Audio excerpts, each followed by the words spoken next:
Say hello, Green Ninja. Hello, Gisli. Hello, CEO. Hello, Barone.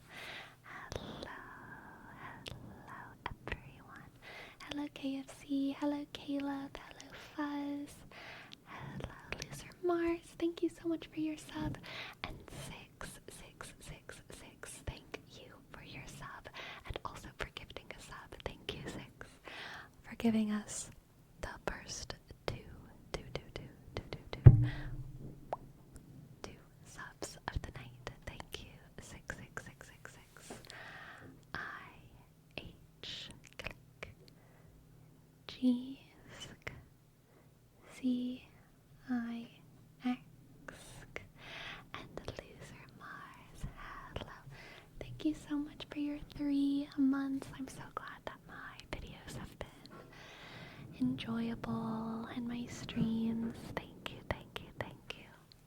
This community is special. I absolutely agree.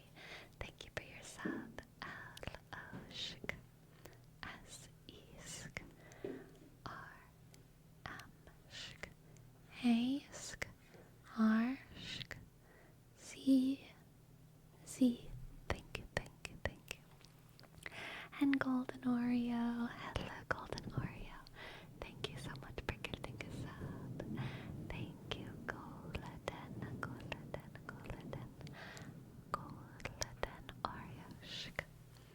G click O L D sk E sk N click underscore O sk R sk E sk O sk thank you, thank you, thank you. Shak click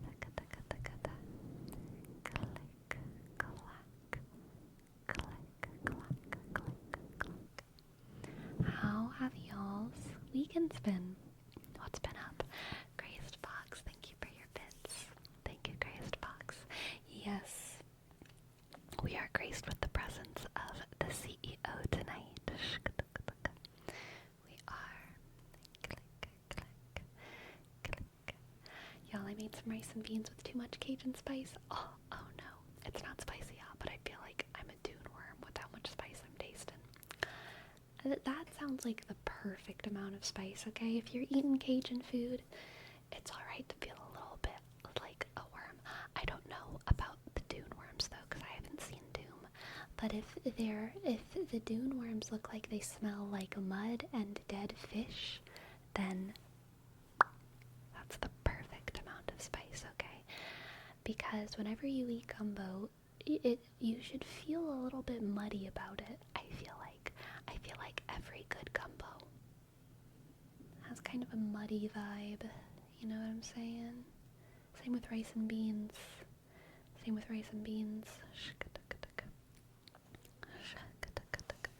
Oh no, Dolly Joel, you looked at the eclipse.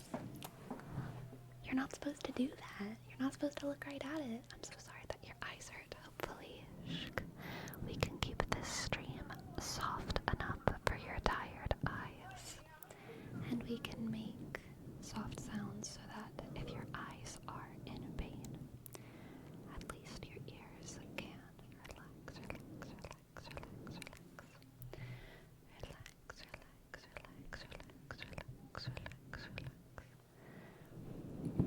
I think I bought inauthentic spice because it does not smell like fish. Well, it doesn't literally smell like fish. It just tastes like it feels like it smells like fish. Like the mud smells like fish, but it doesn't like taste like fish. It just smells like it just feels like it smells like fish even though it doesn't taste like fish. I don't know how to describe it. It's a swamp feeling. It tastes like it feels like you are imagining fish. Yeah. It feels like you're eating mud, but you're not actually eating mud. It feels like your face is in mud. You're eating something delicious, but there's a muddiness, and the mud is like next to the bayou, and the bayou smells like fish. So it's like, you know, there's fish everywhere.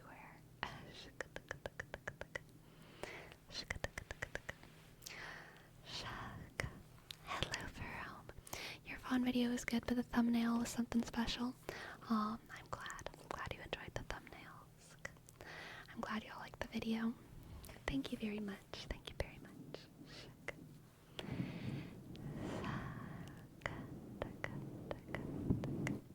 Yum, delicious mud. Exactly. What if I go past the mud and start tasting the water?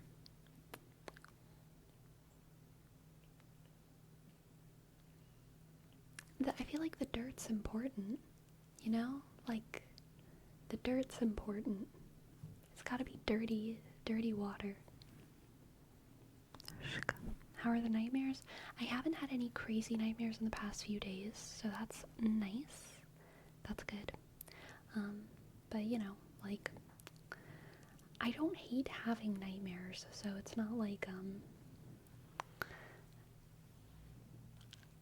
a good thing that I'm not having them or that I am having them. I'm just kind of always entertained by them. Always surprised.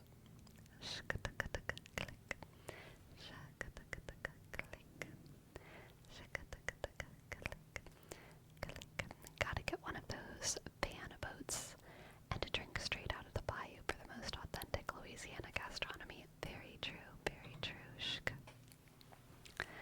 Very true. How often do you have nightmares or dreams? Most of my dreams are nightmares, but I do have them probably like 3 to 4 times a week, I would say. Probably like 3 to 4 times a week. Definitely if I eat later in the day, even like if I eat like within 3 or 4 hours of going to bed, then I usually have dreams, which is, you know, like, I don't like do long fasts or anything, so that's a pretty frequent occurrence for me. But it's also not like all the time. Like sometimes I'm not eating in like 4 hours before bed. But yeah, if I am, then I feel like I usually end up dreaming much more. Even if it's not like, people say that like sugar gives you dreams.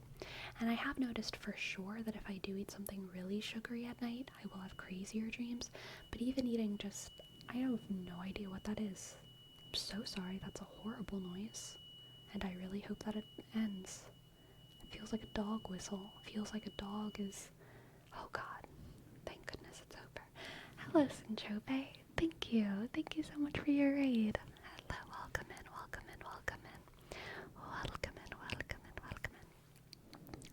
But yeah, even if I'm eating something like rice or lentils or something, like 3.5 hours before bed, just like a normal dinner, I will usually have weird dreams.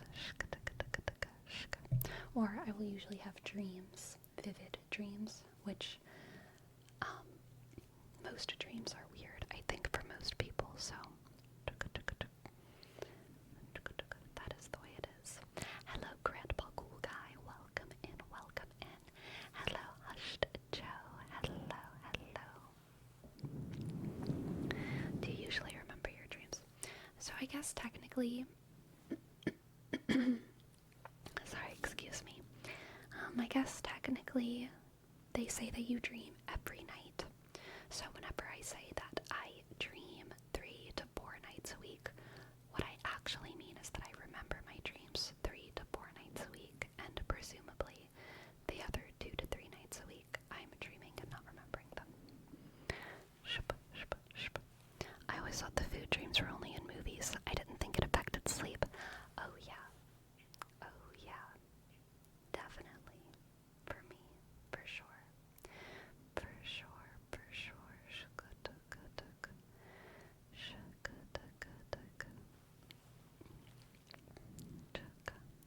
Sometimes I get dreams that were so good that I wake up disappointed that it wasn't real.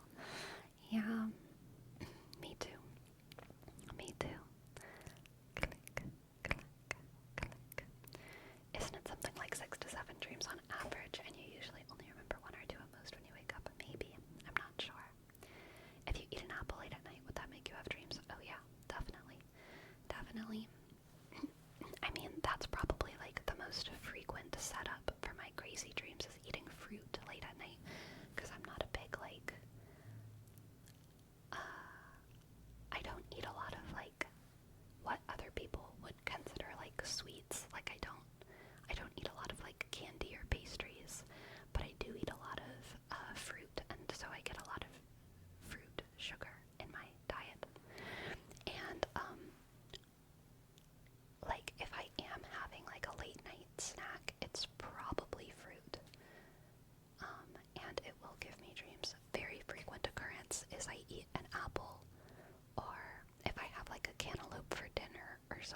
is suitable for vegans.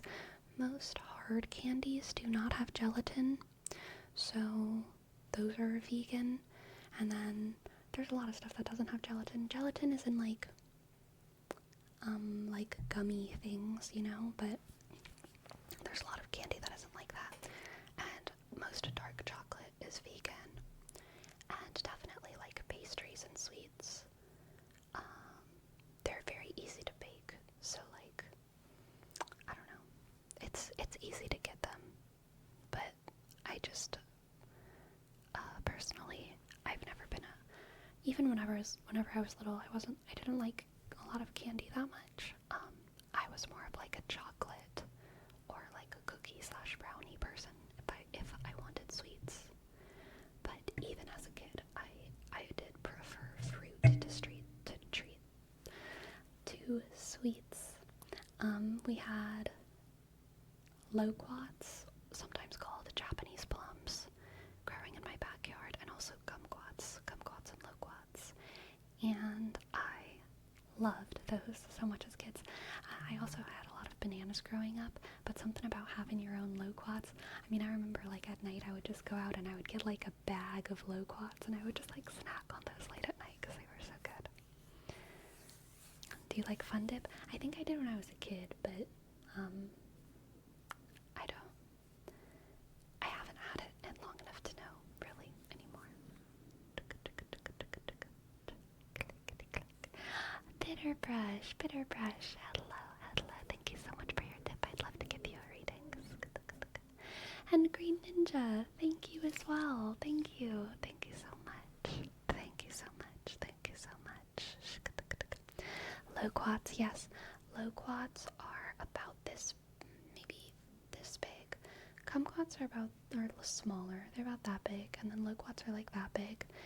And kumquats are a citrus fruit, and you can eat their skin, which is one of their special qualities. Loquats, I don't know if they're technically citrus or not. They're orange, but I feel like they're more closely related to pears or something. They have like a very soft skin, but they do have a big seed pit in the middle that you usually spit out. Kumquats, you can eat them whole. You can eat the skin.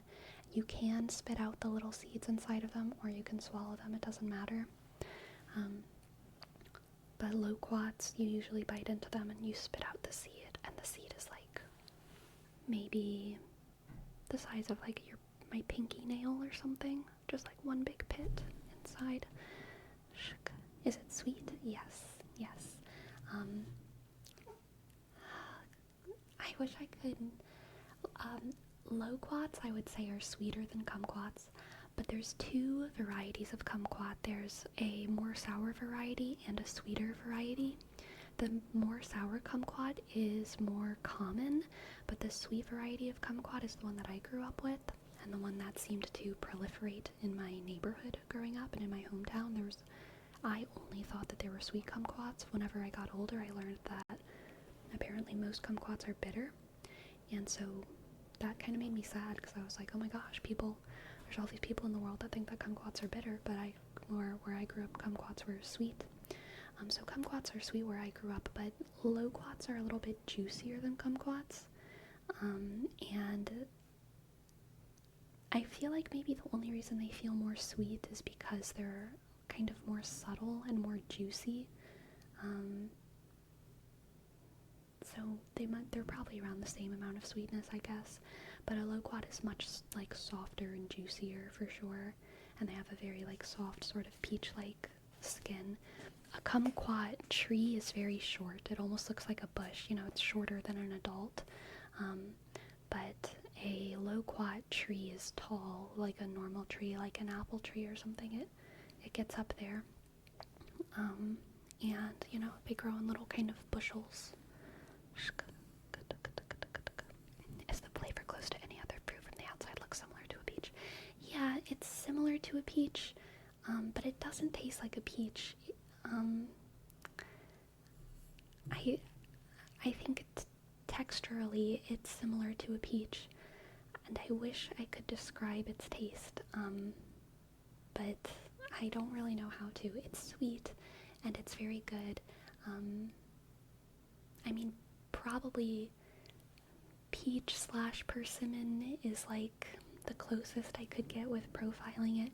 It doesn't taste like a lychee. I've had lychees before. It doesn't taste like a dragon fruit or a kiwi. It's not sour at all. It's yeah, similar to apricots. That's another good comparison, Caitlin. Yeah.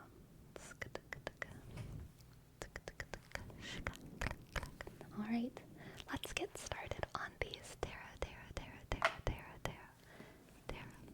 readings, okay? Like a cherry apricot. I don't think it's very much like a cherry, personally. But maybe I'm just saying that out of instinct because I don't like cherries very much.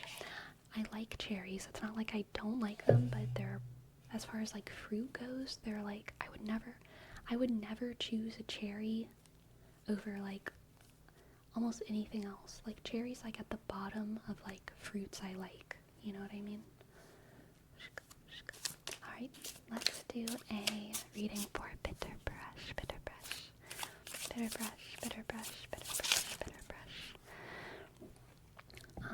I just dropped a card. Both loquats and kumquats are, I'm not sure if they're native to Japan, but I know that they're very, very common in Japan. That's why they're called Japanese plums. Maybe I should just be calling it maybe plum is the closest thing I could compare it to. Loquats, they're called Japanese plums sometimes. I just dropped another card. Goodness gracious.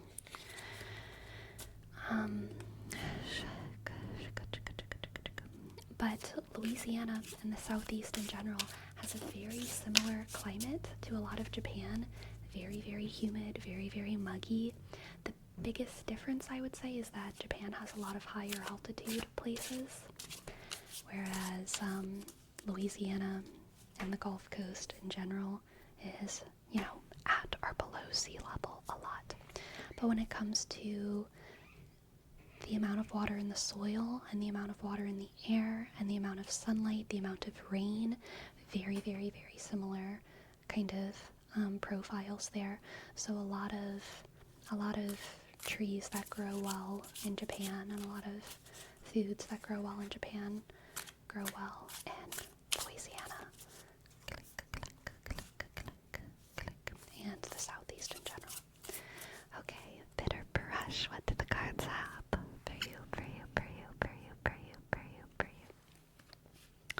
We have the 9 of Wands, the 8 of Swords, and the 3 of Cups. Okay, bitter brush, I'm feeling some social anxiety. I think I forgot to put my camera on autofocus, so I'm going to switch that. There we go. Oh, look at that. So nice and in focus. I think you're going through some kind of social anxiety here, bitter brush.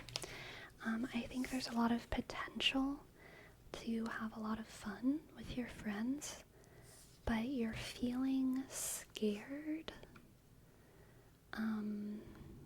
And you're feeling like you have to guard yourself. You're feeling really, really scared and like you have to guard yourself. I don't know if you're protecting some kind of secret. I don't know if you're protecting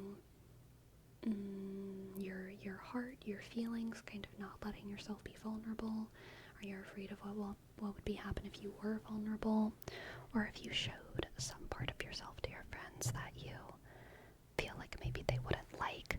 But I feel like you're putting your walls up for some reason because you are scared. So let's pull another card and see if we can get some clarity for bitter brush. We have the Sun. Okay, bitter brush, whatever you're afraid of, you don't have to be afraid, okay? You don't have to be afraid. You will be accepted and celebrated for whatever it is that you're afraid of revealing. You do not need to worry about judgment from these people. You do not need to worry about them not accepting you or not approving of you. Your victories are their victories, and they really, really genuinely like you, care about you. And I think that if you're able to open up to them, and you don't have to open up to them, but I think more specifically, maybe this reading is just saying that you don't need to be afraid of opening up to them, that if you did open up to them, they would still love you, they would still celebrate you, and that the truth, your truth, doesn't rain on anyone's parade. You know, your truth only brings more light into the room. Your truth only brings more reasons to love and celebrate who you are for your friends. It's true, I pulled the trigger and quit my job. Congratulations. So I'm losing coworkers. I'm hungry for free time with my friends. I went to a friend's birthday and was a bit silly with post-job anxiety and the freedom I'm gonna have from it. That totally makes sense. That totally makes sense. It can be very weird being like in between jobs, being the person who's not working right now, when you're like, it's fine, like you have other stuff lined up, you're doing okay, but all of a sudden like everyone else is in a different world than the world that you're in. And it can be isolating, but Bitter Brush, your friends really, really like you, okay? Your friends really, really, really, really, really like you, and they will celebrate all of every part of you, every part of this journey. I love my friends. I can always feel like I'm worried using my friends as therapists, but they are always supportive. Yes, don't worry. You don't have to be afraid, okay? You don't have to be afraid. It makes sense to be afraid.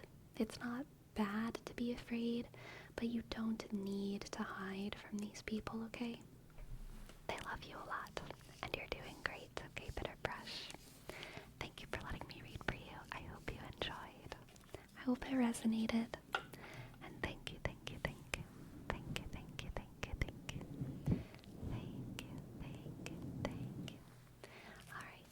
Let's do a reading for Green Ninja now. Thank you so much for your tip, Green Ninja. How long have you been reading tarot for? I don't even know, actually.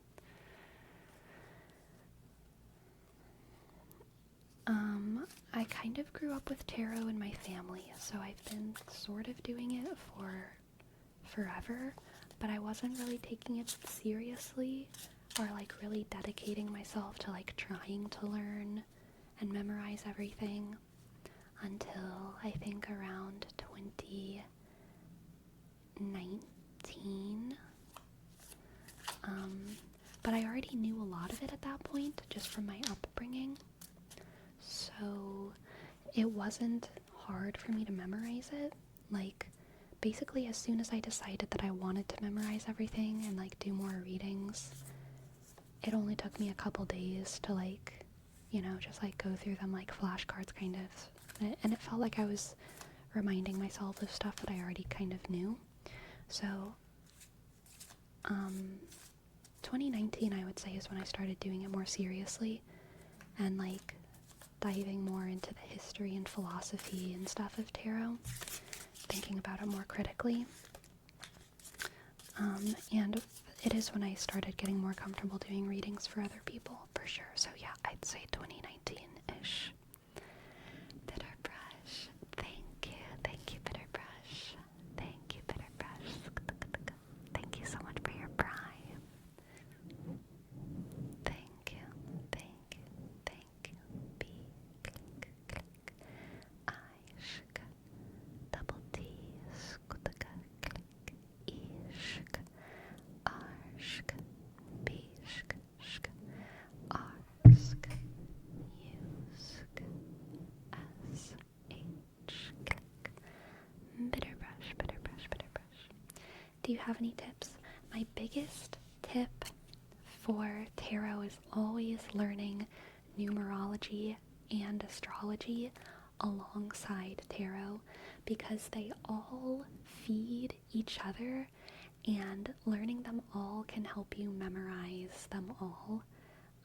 Depending on whether you are most well versed in tarot or astrology or numerology, you can use your knowledge of five to help you remember what the Five of Cups is. It's like they are they're all associated with each other. You can use your knowledge of Aries to help you remember what the Emperor in the tarot is supposed to represent. You can use your knowledge of the Hermit to help you memorize what Virgo is supposed to represent, or what 6 is supposed to represent. Learn the connections between astrology and tarot if you're well versed in astrology. Then just learn the associations between astrology and tarot. Every single planet and every single sign is associated with one of the major arcana.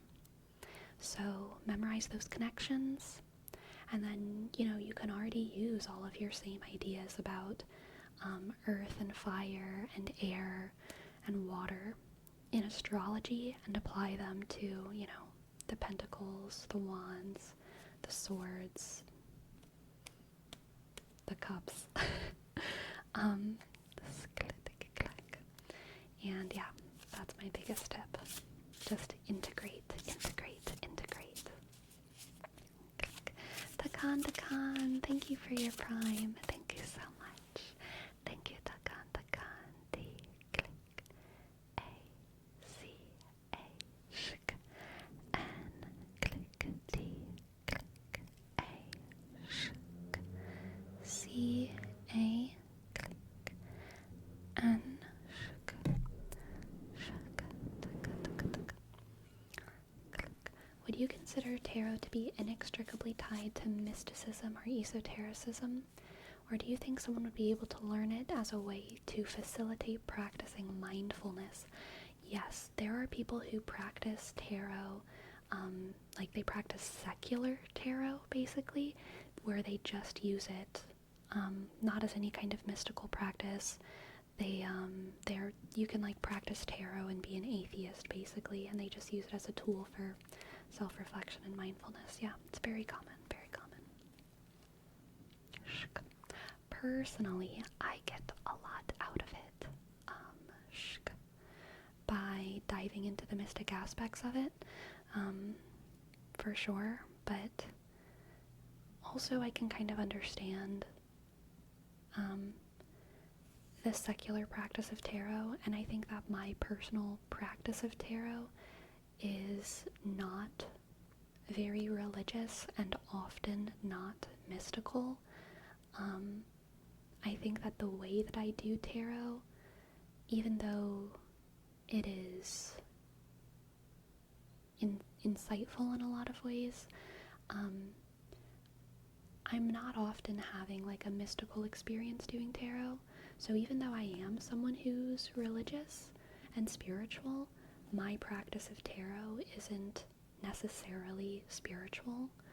I certainly can and have had spiritual experiences with tarot, but most of my tarot practice is, I would say, not very mystical.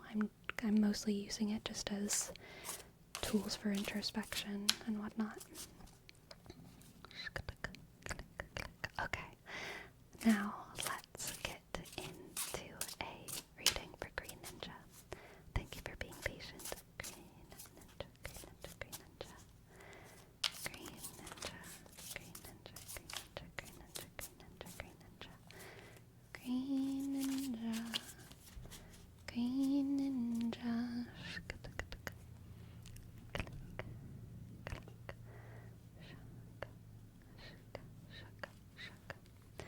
Okay, Green Ninja, to start we have the Wheel of Fortune. The Wheel of Fortune. I have to scratch my head.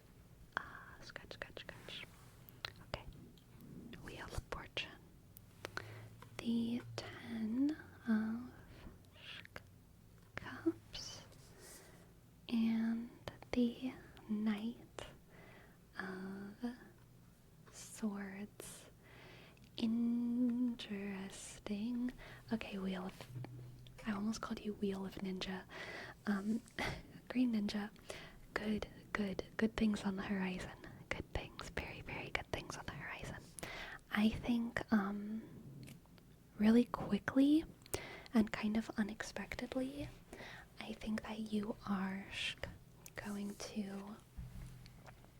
soon have a lot of joy and love in your life, and it's kind of gonna come out of nowhere.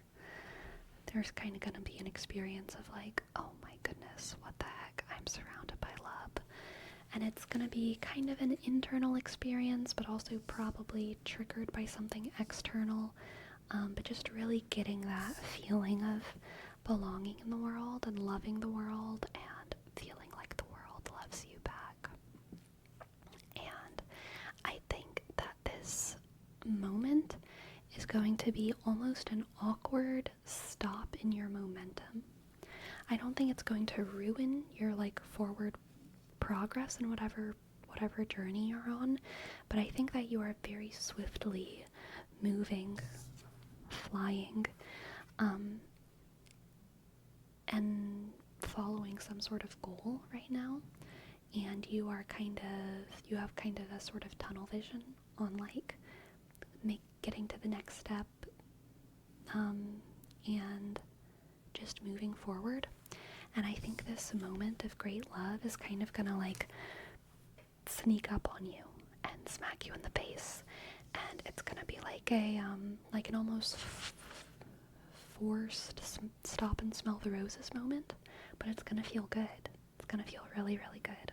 Okay, so I think you're going to have a somewhat forceful stop and smell the roses moment. All right, now let's look at your next 3 cards. We have the Emperor, the 2 of Wands, and the 10 of Wands. Okay.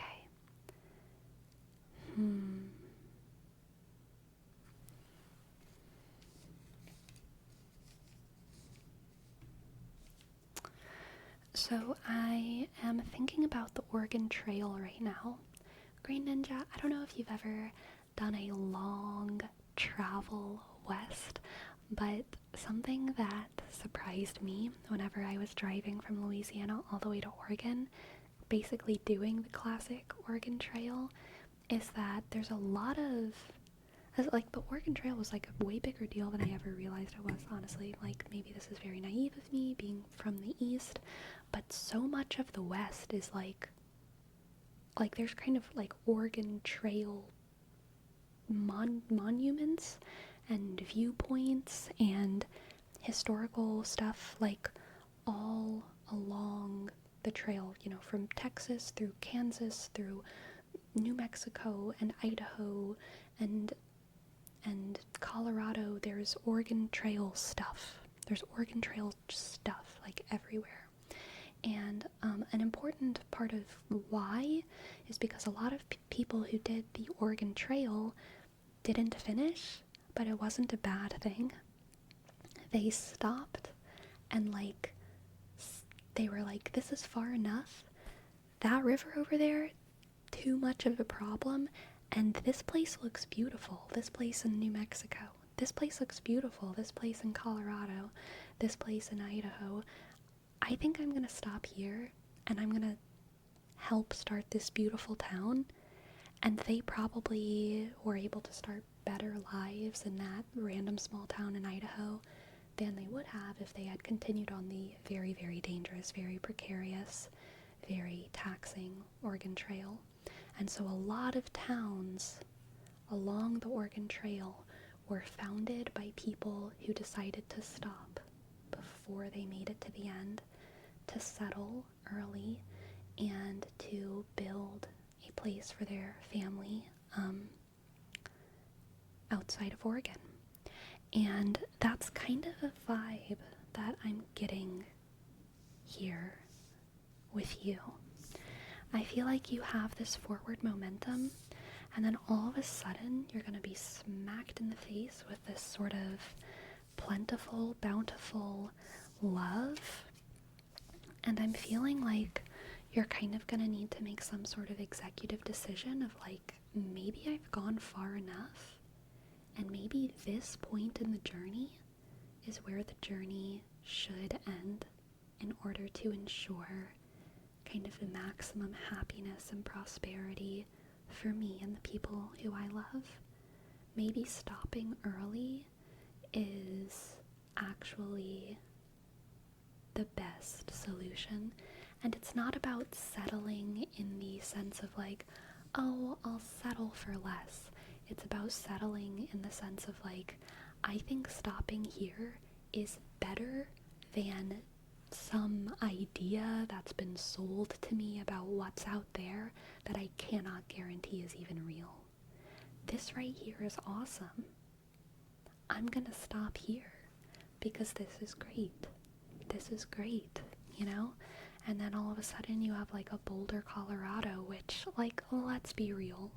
Boulder, Colorado is like way nicer than frickin' Salem, Oregon, okay? Like, there's a lot of beauty in the West that is not in Oregon. Although, of course, there's a lot of beautiful places in Oregon. That's not really the point. But there's good places to stop. There's plenty of wonderful, beautiful places to stop. And if all of a sudden you find that love, and you find that acceptance, and you find that, like, overwhelming feeling of security and prosperity, sometimes you just gotta make that executive decision and be like, this is it. It's not getting any better than this. Sometimes you gotta sell your Bitcoin, you know, to like buy a house. And it's like, maybe in 20 years, this, however much I've made in Bitcoin, would be millions of dollars. But right now, it's $1 million, which is crazy. So how about I just sell now and buy a house? You know what I mean? Sometimes you gotta make that executive decision and just stop. And just stop.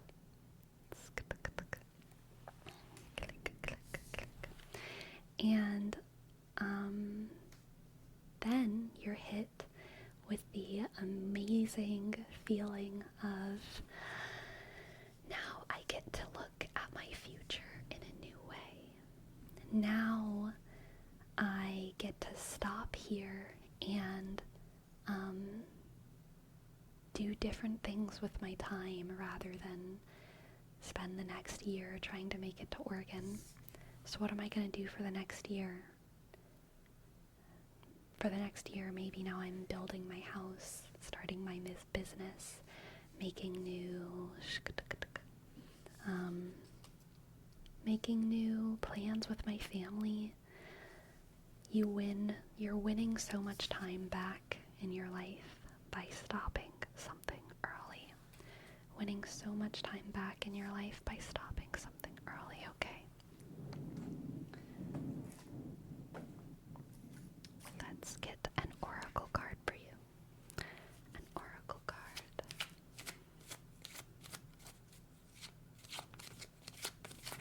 For Green Ninja. Green Ninja, Green Ninja, Green Ninja, Green Ninja, Green Ninja. Green Ninja. Green Ninja. Green Ninja. Green Ninja.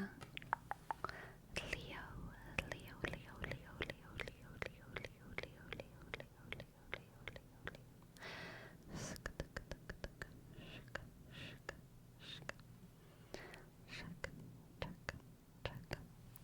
I think Leo here, Green Ninja,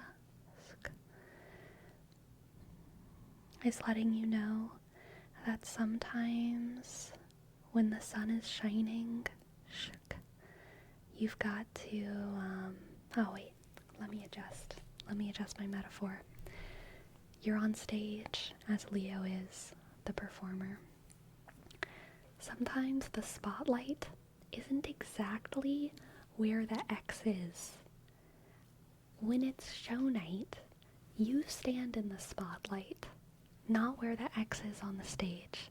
No matter how many times you've danced to aim for that X, no matter how many times you have landed on that X in your dance, if the spotlight is 2 meters or whatever closer to you, you've got to adjust. You've got to adjust, because you don't want to dance in the dark. You don't want to dance in the dark, Green Ninja. You don't want to go all the way to Oregon if no one's going to be there to celebrate it for you. You want to dance in the spotlight, alright? Exactly. It's not even the tech crew's problem. If you just chase the spotlight, it's no one's problem. You know, it's the tech crew's fault. That's true. That's true. But as an actor, sometimes you gotta adjust. You gotta adjust to find your spotlight, even if it's not where you expect it to be, Green Ninja. Okay? So don't be too stubborn if it seems like your spotlight isn't where you expect it to be. If it seems like your finish point isn't where you expect it to be. If that finish point is in the dark, then maybe it wasn't meant to be your finishing point. Because you want to dance in the light. You want to dance in the light. You wanted to dance in the light. Okay, Green Ninja. Thank you so very much for letting me read for you. I hope that you enjoyed, and I hope that it resonated. And yeah, thank you so much for your tip. Thank you, thank you, thank you, thank you, thank you, thank you, thank you. Thank you, thank you, thank you.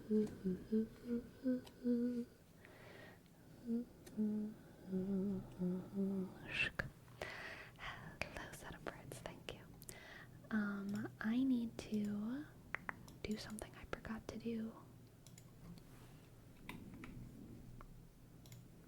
86. It is our 86th stream. Sleepy's about to introduce her own propriety crypto. I can't introduce my own propriety crypto until I introduce my own propriety apple breed, okay? I need to make my own apple breed. Somehow, y'all. Somehow. Sleepy, I'm in love with your roleplay. I think I watched it 4 times. Oh my goodness, little Sharky. I'm so flattered. Thank you. Thank you. Okay, now I can just type anything and she remembers the number. I thought of it during Green Ninja's reading, but your presence made me feel like I gotta get on that. I gotta get on that ASAP. I can't just let myself keep remembering as I go. Yes, yes, yes. What will happen on the 200th stream? Only time will tell. Gisli, only time will tell. Only time will tell. Sleepy, speaking of apples, I was thinking on asking for a trigger close to the end of the stream. If you had an apple around to squish it as you did in one of your vids, but don't know if you want to take the risk of making it give you dreams. I was gonna ask if by the end you could eat that. So you could eat the apple later instead of it getting mushier as the stream went on. But if you have it, can we do it close to the end? You know what? Yes, but we'll do it tomorrow, okay? We'll do it tomorrow because I don't have apples right now, but I'm going to the grocery store tomorrow. So, we will see. I would love to do some apple sounds on stream. Sound, sound, sounds. Sound, sound, sounds. Y'all, sugar bee apples. They are blowing my mind. They are changing the game. If y'all have access to sugar bee apples, y'all, you gotta get your grimy little hands on those sugar bee apples, y'all. Okay, they're so good. They're better than Envy's. They're better than Pizzazz. They're better than Cosmic Crisp. They're better than Honey Crisp. They're better than Pink Lady. They're better than them all, alright? Sugar, bee, apples. They sound similar to collarbone tapping. I also like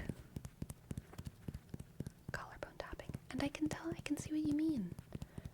Kinda does sound like an apple. Apple, apple, apple.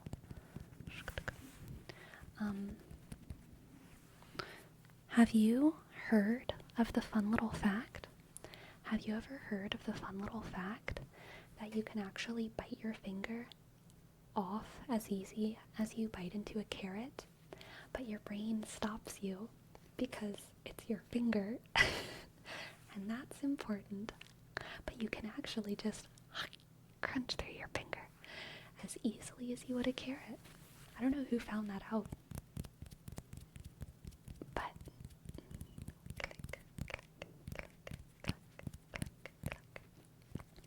sugar bee apples are like the brand of the apple, or the type. They're the breed of apple. Breed of apple. Shka, shka.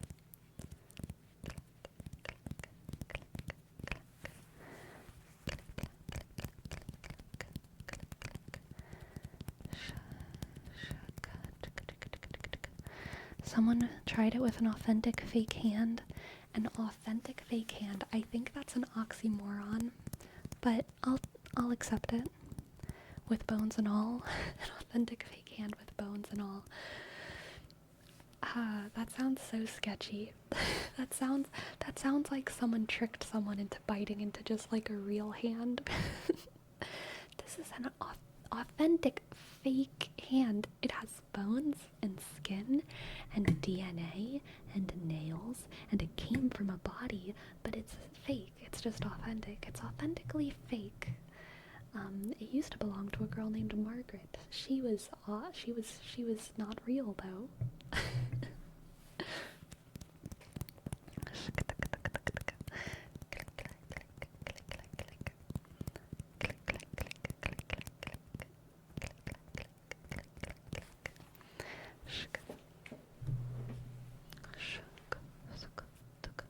How else would you call it a fake hand from one made as close to a real one? I would say a simulated hand. A simulated hand. Because if something is authentic, then to me authentic means real. Like authentic means real. Something like simulated or mimicked or realistic or something would work. Prosthetic, yeah, sure. New video, good, brilliant, fell asleep so fast. I'm glad, Gaylord, I'm glad.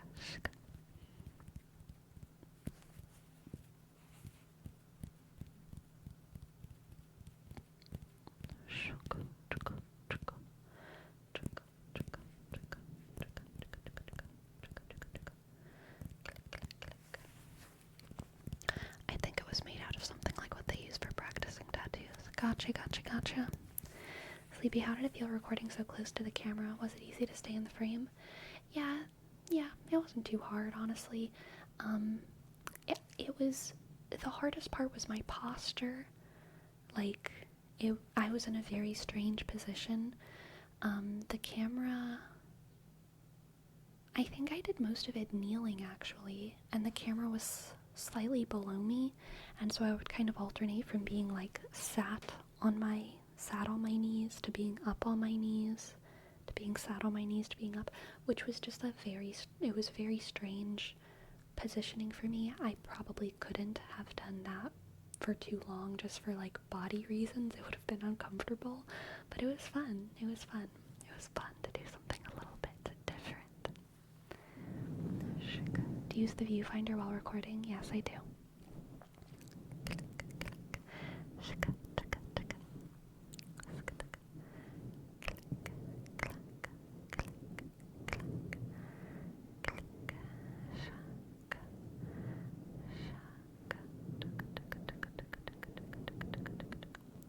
What made you decide to do it without using your glasses? Really, I just put on my glasses and I thought it looked weird with like the kind of more fantasy makeup. like with the little, like the golden flecks and everything. I just thought it looked weird. I'm sure I could have done it with my glasses and no one would have, like, been weird about it, but it felt too non-immersive for me. Fairies with glasses, elves with glasses, I'm totally fine with that. But something about a fawn with glasses felt not right to me. And so I just didn't want to do it with my glasses. And that was really it. Click, click, click, click.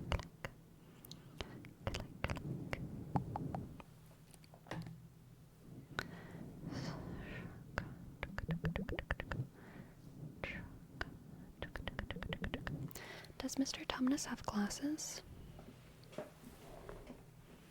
Did you feel out of your comfort zone? Was it hard looking at yourself? No, it wasn't too hard. No. Hey, that's a satyr. I'm with you there, CEO. I'm with you there. He does have glasses? Interesting. I'm pretty... I'm pretty, like, desensitized to... I don't even know if desensitized is the word. Looking at my face that much while I'm editing is never comfortable. It's like the opposite of desensitized. It is never comfortable. It is always weird. It was not any weirder without my glasses. It was just like, yep, this is still uncomfortable. But it wasn't any more uncomfortable.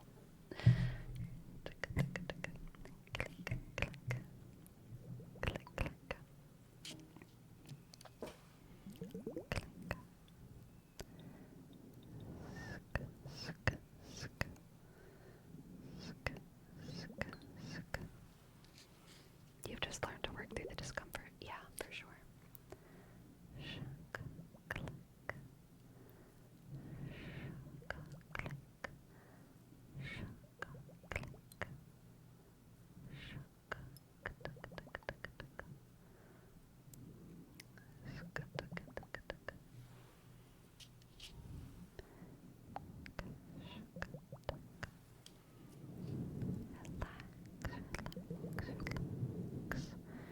To be fair, if I was sitting through 30 minutes of footage of just myself, I'd be uncomfortable too. Yeah, it's definitely weird. Like, the worst part is always trying to get a thumbnail. Like, that is the most awkward thing.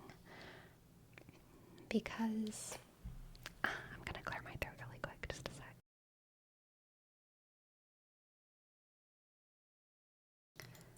Because, when someone's face is in motion, whenever I'm watching my own face in motion, whenever I'm talking, I can be self-critical, but I don't think I'm, like, overly self-critical because I, like, understand, like, I'm talking and I'm making faces because I'm a human and I'm expressing things. Like, I'm not trying to, like, look pretty or look interesting. I'm just, like, acting, and I'm just, yeah, I'm not trying. I know I look weird at points in my videos, but I know I'm also, like, playing a character, so even when I do look weird or I'm making a strange face, I'm just like, whatever. I'm having a strange moment. That's fine to make a strange face when you're having a strange moment. But trying to get thumbnails and choose thumbnails is very awkward because, you know, people click on videos because of when thumbnails look, like, enticing and pretty and whatever, and that is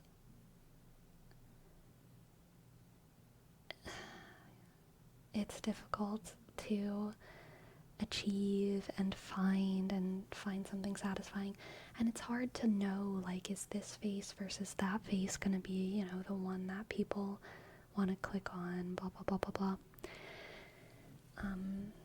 So, making thumbnails is way harder than editing videos, at least when it comes to, like, you know, the strange psychological pressure that comes with, like, looking at yourself. Click, click, click. Click,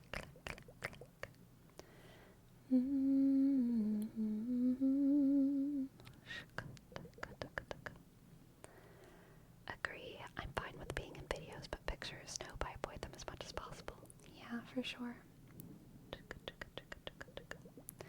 There's a reason a lot of YouTubers reuse poses and thumbnails, because they found ones that they work, so they don't reinvent the thumb wheel. Yeah, for sure. I mean, I know I've found, like, certain things that tend to work for me, and I stick to them. Click, click, click.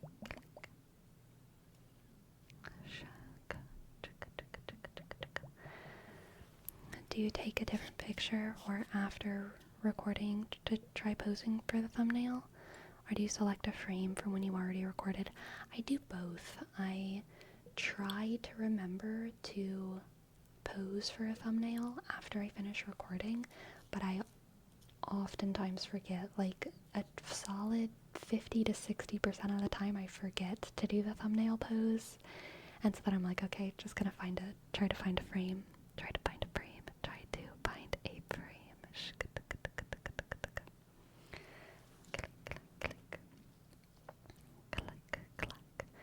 Here's something I noticed because I think too hard. Sleep, you have folds under your eyes that really only show up when you smile. Oh, I know. I am very aware that these little eye folds are as big as my eyes. They're the same size. Yes. People, whenever I was little, like, in a lot of ways I feel blessed because whenever I was little, my family was not very, like, beauty focused, but obviously the world is, so, like, I would hear things from the world, but I didn't really understand them, and I couldn't really talk to my family about them because, like, my family doesn't know and doesn't think about, like, beauty standards and all that, but I would hear phrases like eye bags or puffy eyes, and I was always just like, that, like, I didn't even understand. Like, people would talk about, like, getting rid of them, and I was like, I can't even, like, isn't that just, I couldn't even conceive of getting rid of it. I still can't. Like, it's just always it's like getting rid of my nose or something. It confused me so much. As I grew up, I realized that when people say that, they're talking about, like, the puffy eyes that you get, like, when you're tired. But I remember just being so confused because I was like, what do you mean puffy eyes are bad? Puffy is just all the time, isn't it? Aren't you just always a little freaking squishy eye thing?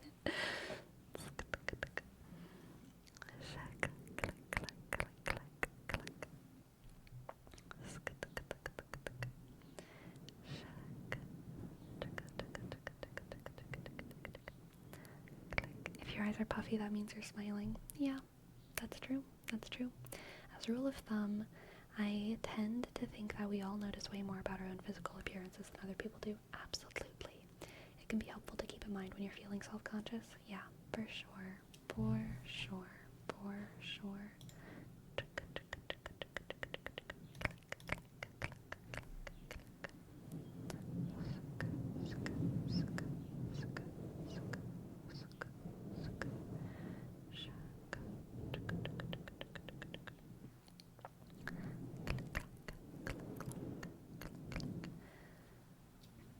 Do you only get puffy eyes when smiling?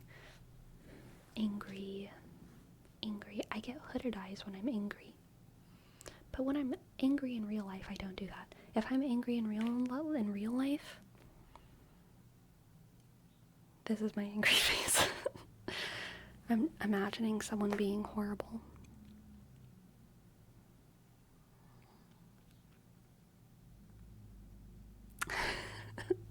So, yeah, I don't know. I think the puffy eyes are mostly when I'm smiling. Mostly when I'm smiling.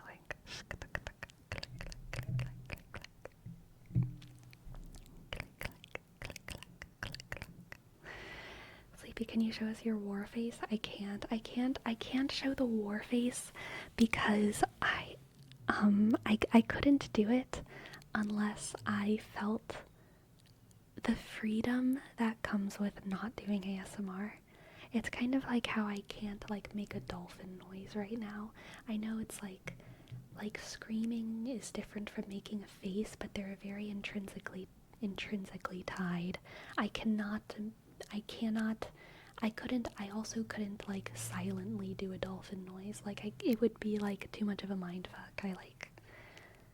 Nope, I can't do it. I can only do the war face if I'm outside on a hill and I have at the very least a big stick. What if you mute the mic for a second? No, I'm not. No, I'm still doing ASMR. Okay, still doing ASMR. Exactly, it would be against the Geneva Convention.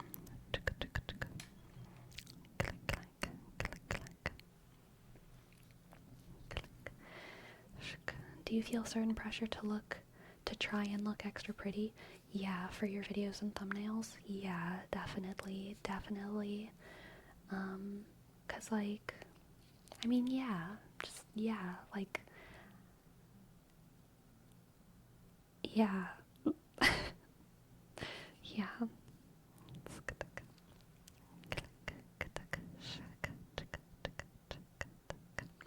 I noticed recently that some channels that I've watched recently started changing their thumbnails to a bunch of old videos. Interesting. Presumably to get more views. I thought about how weird that would be if you did that since they're all just pictures of your face. Yeah.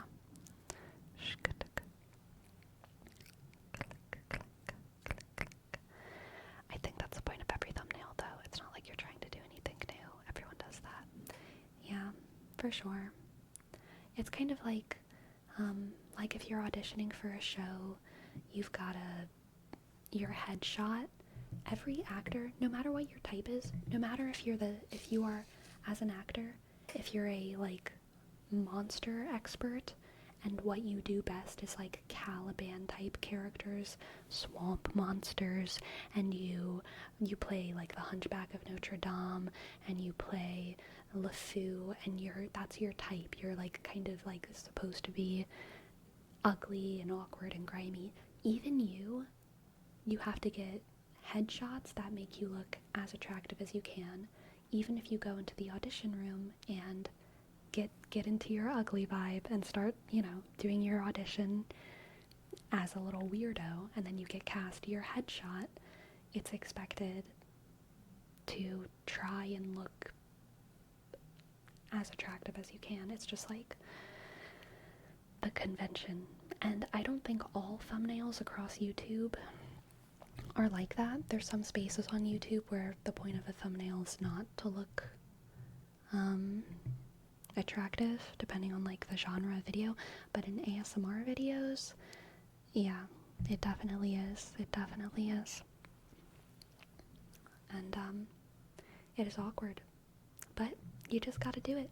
It's kind of like, to an extent, it's kind of an exercise for people who are naturally a little bit more shy and who don't do social media, who don't like taking selfies, who don't like doing that stuff.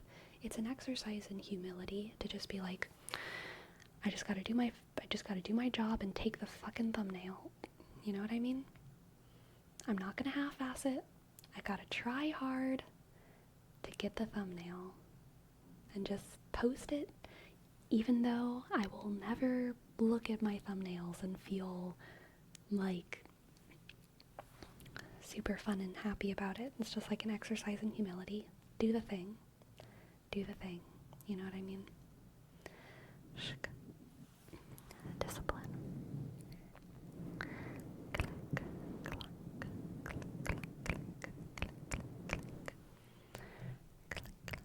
Same as when you go in for an interview. While we would like to say that looks don't matter, there's been studies that show that people are more likely to hire people they perceive as pretty. Yeah, for sure.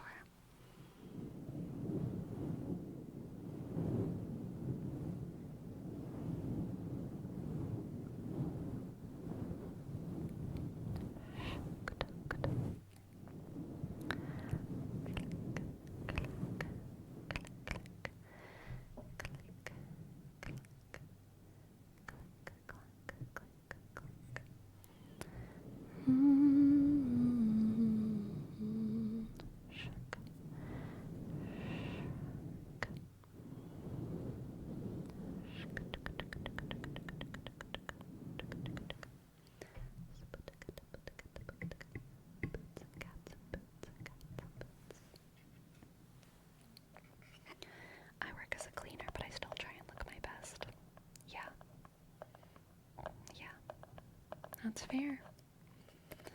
Alright. For Yakinosa, we have a word wrap for Senbazuru. Senbazuru. 1,000 grains. Senbazuru.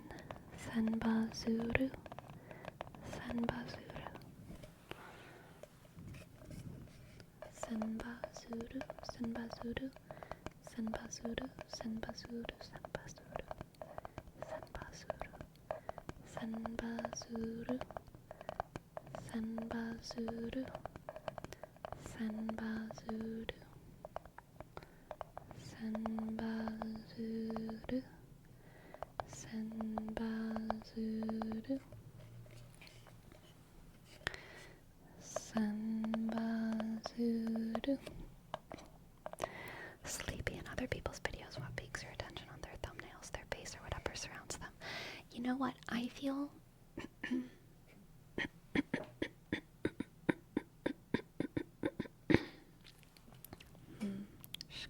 did I get it out? I feel like I'm in the minority because I am a title girl, okay? I look at titles before I look at thumbnails. I look at titles before I look at thumbnails. But if I do look at thumbnails,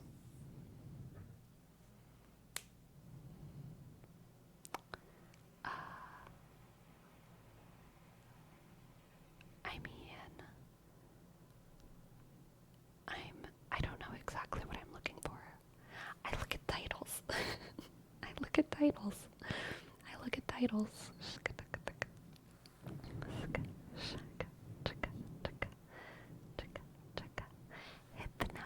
Hypnofish, thank you so much for your sub. Thank you, Hypnofish.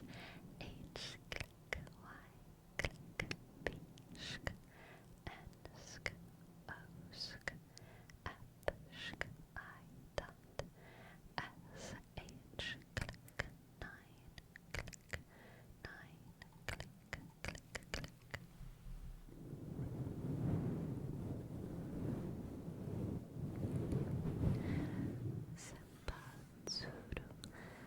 Senbazuru.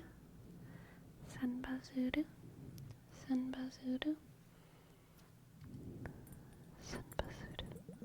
Senbazuru. Senbazuru.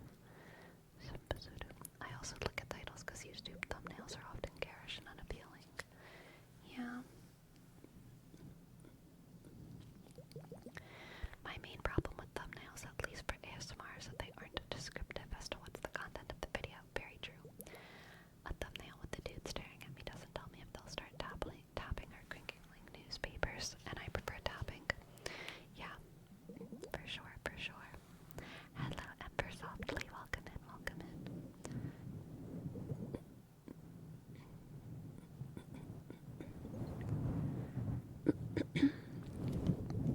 But I also look at the thumbnails because I don't really want to watch a video where the thumbnail is someone having a shocked O-face expression and some inflammatory text. Yeah. Okay, what makes you want to watch the video from a title? Does it have to be descriptive of what the video is about? Yes. Yes, definitely. Definitely. If it looks interesting, then I'll watch it. Maybe a clickbaity title, or words that make you interested in it. I don't know what the difference is. I like descriptive titles, though. I do like descriptive titles. How long does it take you to decide on a title? I usually have a couple different ideas for a title. I change my titles sometimes because it's hard to know what the algorithm will like with a title, you know? And there's a difference between like a good title for an art piece and a good title for a YouTube video. Like, sometimes I want to name my stuff kind of like esoteric, like, names, but I know what I have to name it is a description of the video that you're about to watch, you know what I mean? So, yeah, sometimes that's kind of like a thing that I go back and forth on in my head a lot at, just trying to optimize the title, for sure. Do you know if most of your views come from subs or non-subs? Last I checked, it was non-subs, but not by a ton. It's basically like 50 or 60, 50 something percent non-subs. So, you know, there's a lot of people who are subbed, and then a lot of people are not. This might sound goofy, but it's time for me to watch your stream and listen to a podcast and play Minecraft. Oh my goodness, that's so much content all at once. Good luck, Ember Softly. I wish you very fun Minecraft times. I'll also admit that if someone has a weird title, I'm more inclined to see what it's about. Yeah, for sure. Speaking of titles, you've not shared the YouTube recommended titles in a while. Those are always fun. Man, you're right.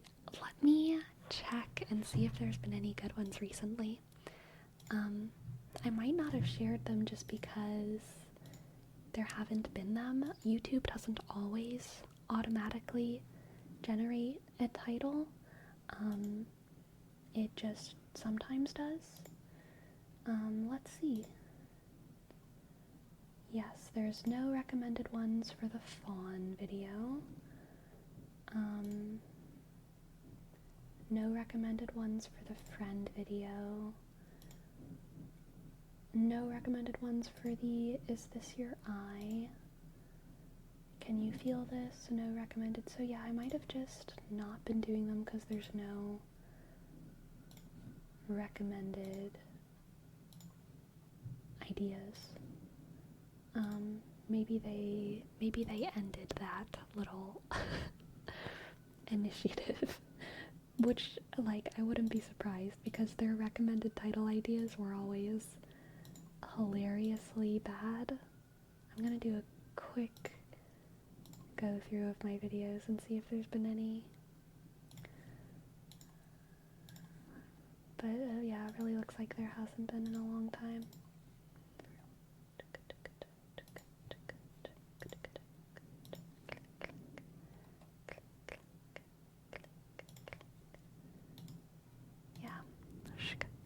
Prometheus, thank you. Thank you so much for your sub for 3 months. Amazing. Thank you. B click click R shk O M shk E T shk H click E U S O G shk shk. Welcome home, BNB. Welcome home. Welcome home. Welcome home. Welcome home. Welcome home. Welcome home. I hope you're all at peace. At peace. At peace. With peas in your freezer. What do you have in your freezer right now? That's my question to you. What do you have frozen in your freezer right now?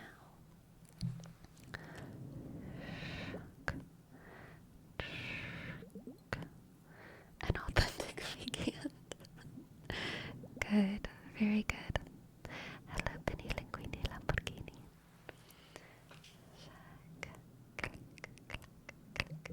I don't think this is for all videos, but YouTube will sometimes auto-generate chapters. Oh, they've never done that for me, but that is very funny. That is funny. Currently nothing because it's broken. I'm with you there, Airbnb. Mine's not broken, but it is empty. I think I have squishy ice packs, and I have like hard ice chest ice packs, and I think that's all I have in my freezer. Sleepy, can you please make a video where you have little baby hands? You like those little plastic ones that are like, where you like hold them and you like Maybe.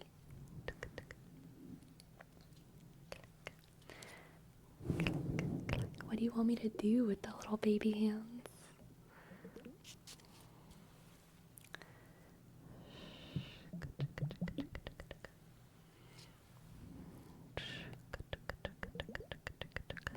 Baby hands give baby squish chiropractic service. Honestly, that's an idea. Destructicon. I like that. Click.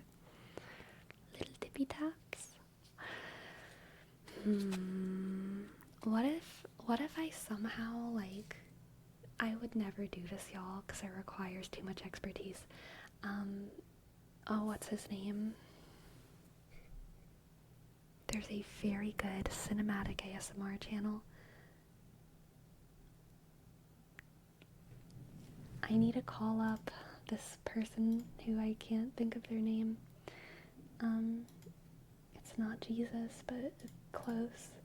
So close.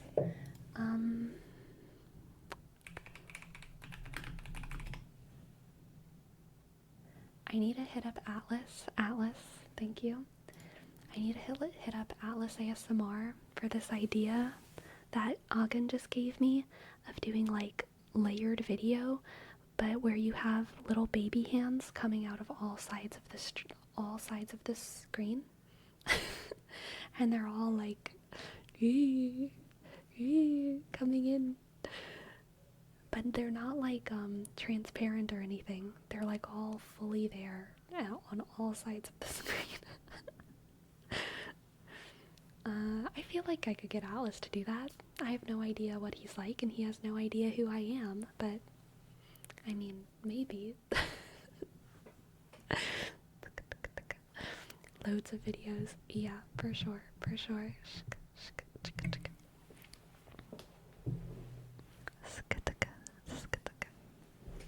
Biblically accurate angel. Yeah, for sure.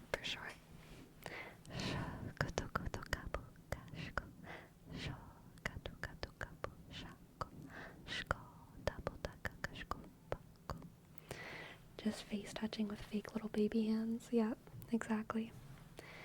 We need more, like, really good horror ASMR. Amy K did a fantastic, Five Nights at Freddy's video. I don't know Five Nights at Freddy's, so, like, I am uninvested in the lore, and I didn't watch the whole video, full disclosure, but Amy K does amazing ASMR, and the Five Nights at Freddy's video that she did was really good. Really good stuff. Very creepy and very good.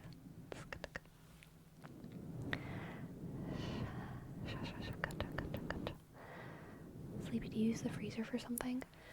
Personally, I use my freezer for frozen vegetables a lot. Peas and broccoli and Brussels sprouts, carrots, vegetable mixtures that I will use in fried rice. But once in a blue moon, I will also buy like a frozen vegan pizza or vegan ice cream. And frozen bananas, definitely. For smoothies, frozen bananas. I put those in the fridge. You put normal vegetables in the fridge, but sometimes you gotta freeze your chopped up vegetables, and then they last like forever, but obviously they're frozen, so like you lose some texture quality. So generally my frozen vegetables I use for things that where they don't depend, where I'm not where they're not like, where they're like mixed into other stuff, you know.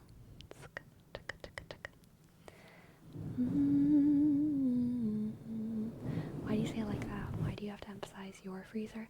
I'm saying my freezer because Ferome implied that there's not vegan things that should be frozen, but a lot of vegan people fill their freezers with all kinds of things. So when I say my freezer, I am talking about my freezer, but I'm not listing everything that vegans might put in their freezer, because vegans might put many things in their freezers. But I admittedly have a quite simple diet. So, what is in my freezer is not probably a good representation of, you know, other people. Can I ask how long you've been vegan? 11 years. 11 years. Coming up on 12.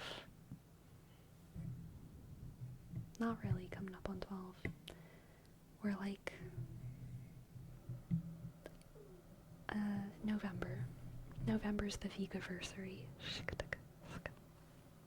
Do you remember the date? So I celebrate my vegan anniversary the Saturday after Thanksgiving. So the date changes around a little bit.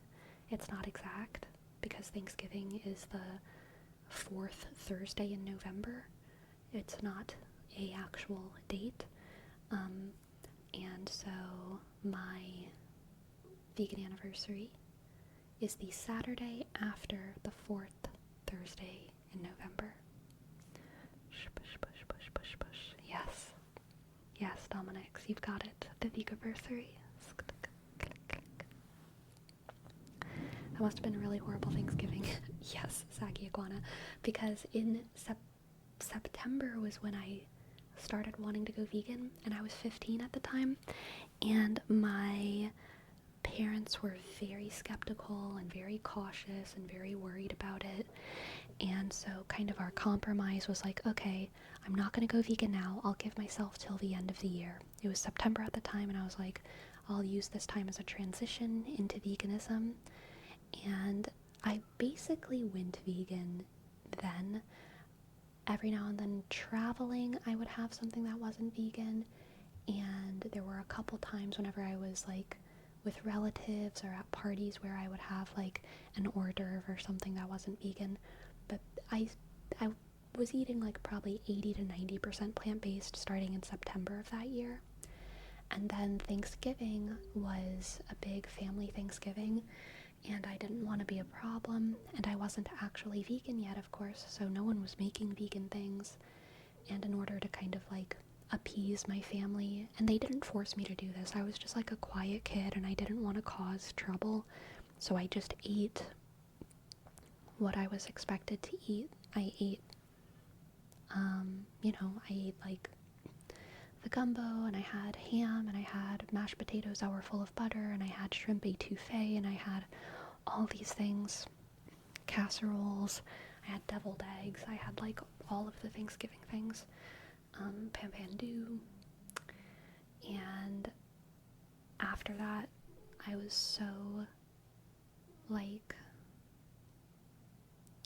sad that I kind of did so much for the sake of my family. I didn't regret it, having all the Thanksgiving food, but I was like, I knew I didn't ever want to do it again. And so it was after my family like left after my intermediate family left my grandparents' house for after that Thanksgiving, that I was like, Mom and Dad, I'm going vegan right now. I'm not waiting until January 1st. I'm going vegan right now, please and thank you. Right now, please and thank you. And they were like, okay, sounds good.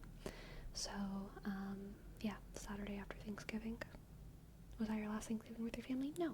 I've gone to Thanksgiving with my family almost every Thanksgiving, and because I'm vegan, there's usually a couple vegan dishes now. I usually bring a vegan dish, and I always have chips and guac.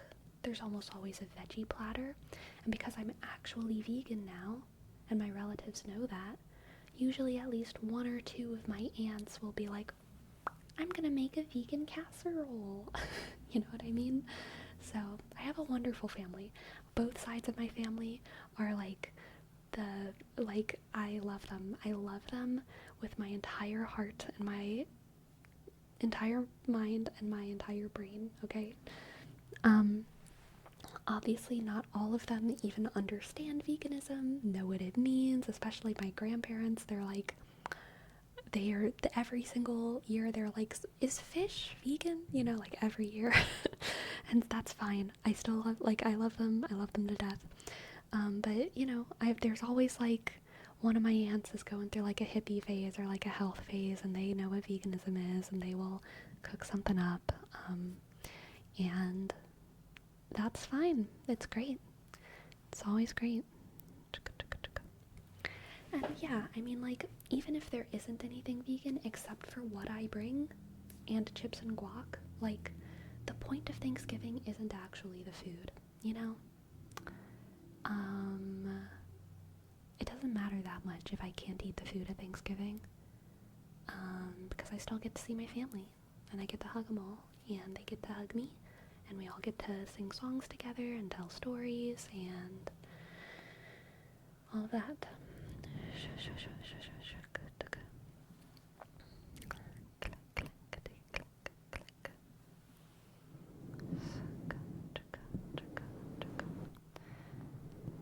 What kind of songs do you sing? Whatever we want. I don't know. It depends. Sleepy, growing up, was your family supportive? Like, whenever they cooked, they knew to cook a vegan? They didn't cook a separate meal for me. I wouldn't have wanted that. That would have been awkward. My family was good about just, like, modifying the meal to be vegan. My basic home meals growing up were, like, gumbo, jambalaya, pasta, stuff inside of burritos. The stuff changed, but like burritos, which I've told this story before. My family called them taquitos, but they were burritos. I don't know why my family called them taquitos, because they were definitely burritos. Corn, bread with butter and stuff on it. All of those things are very easy to veganize. With like pasta, you just like take out the meatballs, you know, you take out the meat in the sauce, and other people in my family would sprinkle cheese on their pasta, and I just wouldn't. But like, other than that, that's the only adjustment you need. Vegan butter, very common, very old. There's been lactose intolerant people way before veganism was like a pop thing. So like, vegan substitutes for milk and butter are like the easiest substitutes. They work consistently very well. So if any recipe involved milk or butter, we just bought the vegan thing, and that was fine for my family. Same with jambalaya. Jambalaya just kind of turned into rice and beans, which, you know, also rice and beans we had often growing up. Or jambalaya just turned into dirty rice, which dirty rice is basically a term for like heavily spiced Cajun rice. And my family would maybe put like mushrooms or eggplant in, but we all ate that. It wasn't like they made it separate for me or anything, which was great. It was just, yeah, it was easy. And like, part of why I'm lucky as well is because both of my parents did cook. I grew up in a household where both of my parents knew how to cook. In Cajun culture, men cook. Women cook too, but like, men are expected to know how to cook up the gumbo and the etouffee and the crawfish and all that. So like, men cook in Cajun culture a lot. And then also, my mom is not Cajun, but in a lot of larger American culture, women know how to cook. So I grew up in a family where both of my parents knew how to cook, and both of them were very flexible. They didn't cook with recipes, they cooked intuitively. So whenever I stopped eating meat, they were just like, this is very annoying, but okay. I say they're supportive, and they were supportive, but I mean, they were also like skeptical and fought me on it the entire way. But they were never gonna let me go hungry, and they did love and support me in the way that they did. You know, they supported my decision. They would never let me go hungry, but obviously they would have rathered me not be vegan. They weren't like happy that I was a vegan. To them it was a phase. To them it was a mental health issue. At first, they were worried.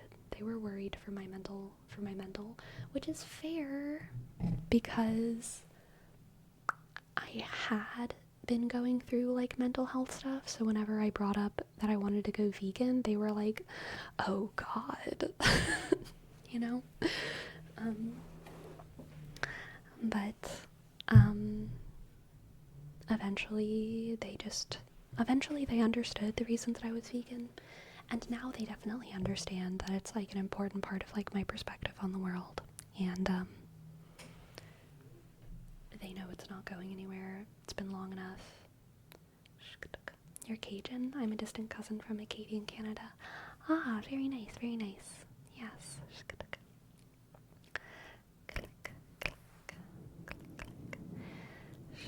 Were you able to talk to your parents about the mental health issues that you had?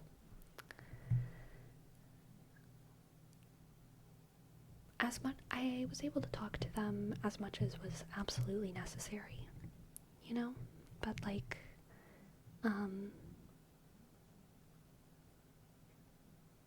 I think family is some of the hardest people to talk about mental health with, and it's definitely something that I hope I am able to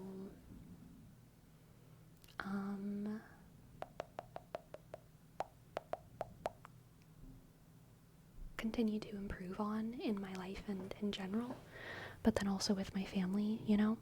We talked as much as we needed to, for sure. Seems they really went with it, but instead of making you feel separated from the rest of the family by giving you special meals, having them modified. Yeah, exactly. That's good. We love supportive parents even if they don't understand us. We love it when they make an effort. Yes, definitely. Honestly, one of the most important people to empower my veganism was one of my teachers in school. Most of my teachers didn't know I was vegan. Why would they know I was vegan? Never came up. Did not matter. But I can't actually remember how it came up. It was my civics teacher, which was a very, very cool class for many reasons. My civics teacher in my Catholic school, learning like a specifically political class in Catholic school is like a mood. Like that could have gone in so many ways, but the way that it went in my school was actually really, really cool and interesting. And the teacher for civics, he was so wise and interesting and one of the best teachers in my high school for sure. And I really looked up to him. And I can't remember how it came up. He might have just overheard me talking about it with my friends or something, but he found out that I was vegan. And one day, I think I went from his class to lunch. I had him before my lunch period, and I remember like being in the hall next to him for like a hot second, and he told me like, you know, Tessa, I think it's really cool when students have something to stick up for, and I'm really proud of you for being vegan. I think that's an admirable thing. And that meant so much to me. Like that, like, I mean, I still remember it. I still think about it. I guess I was, 16 at that point? I think I was 16. And it just, like, it meant the world to me coming from him. Because even my parents hadn't really said exactly that at that point. And really no one had. Except for, like, my, crazy Tumblr friends who were also vegan and insane, So it felt very, very nice to come from, like, an authority figure who I looked up to. Alright. For Caitlin, let me give you your word rep. Caitlin.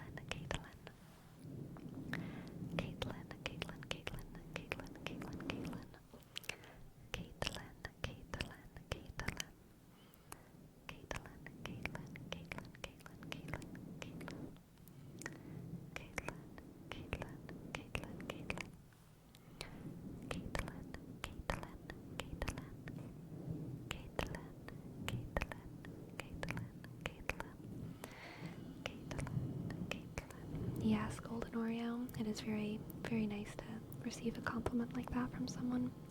My parents are very supportive of me, but for some reason I still have a hard time sharing my issues with them. I guess it's because I'm so private. For sure. I understand that, Gisley. Caitlin.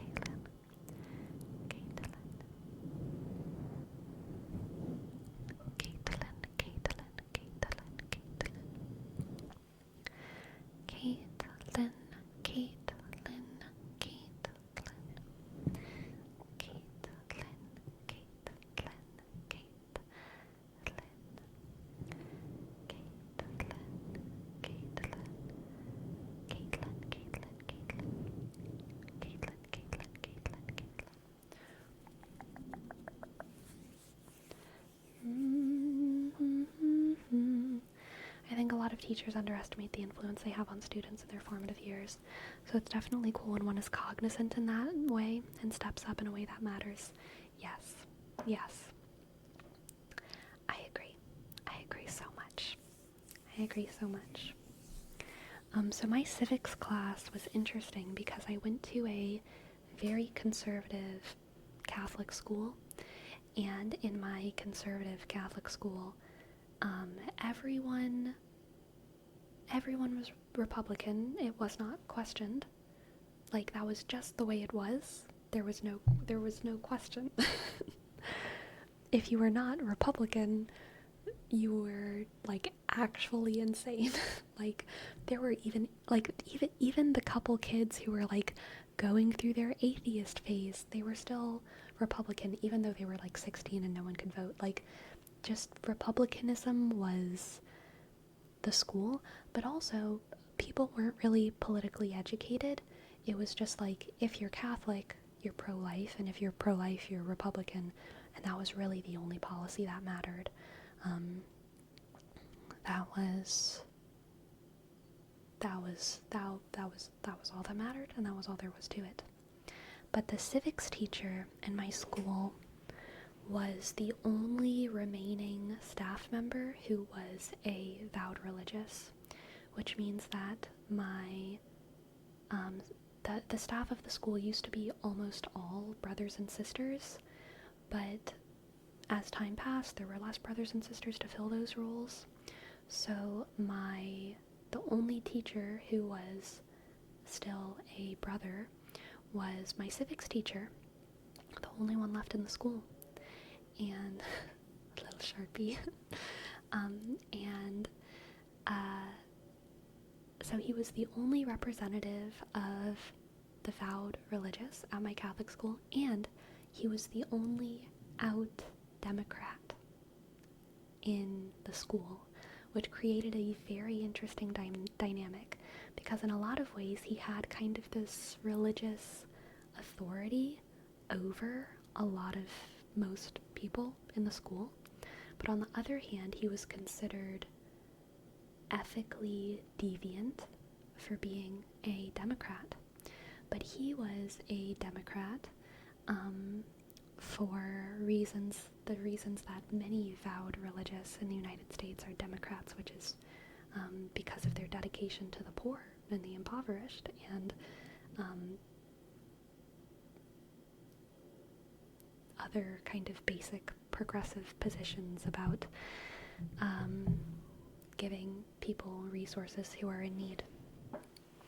And so that was just a very, very, very interesting dynamic in my school, where people kind of had to respect him because he was a brother and they weren't.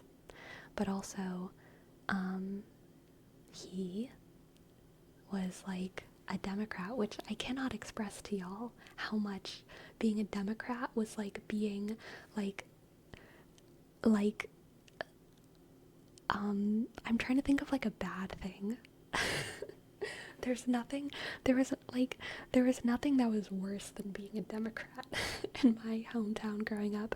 And there wasn't even like other options. Like, people weren't, this was before like leftism was as big as it is now, so people weren't even talking about socialists or communists or anarchists or whatever.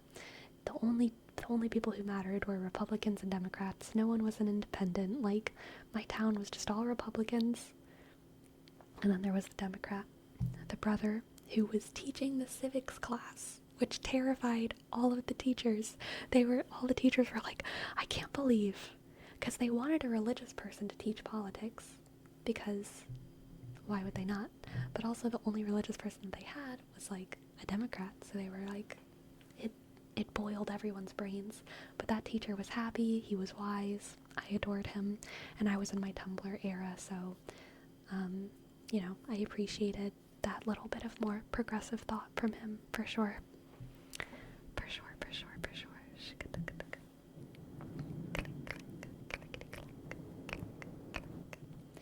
Alright, little sharky, little sharky, little sharky, little sharky, little sharky, little sharky. Little sharky, little sharky. Little sharky, little sharky, little sharky.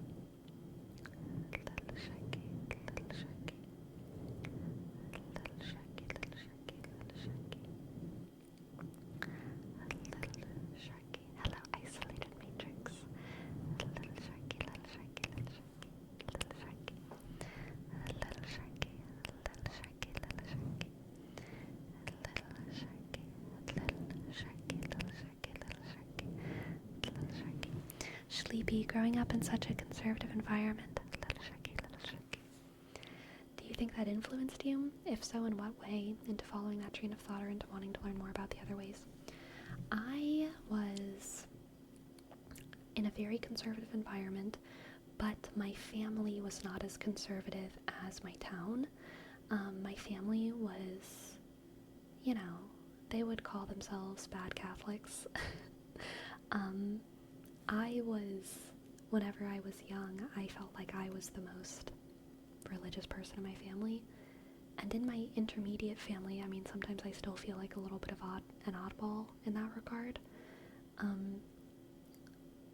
My family is more, and has always been more progressive than my town, for sure. Because my parents were kind of hippies. They kind of met when they were hippies. And they still had some hippie sensitivities, I grew up,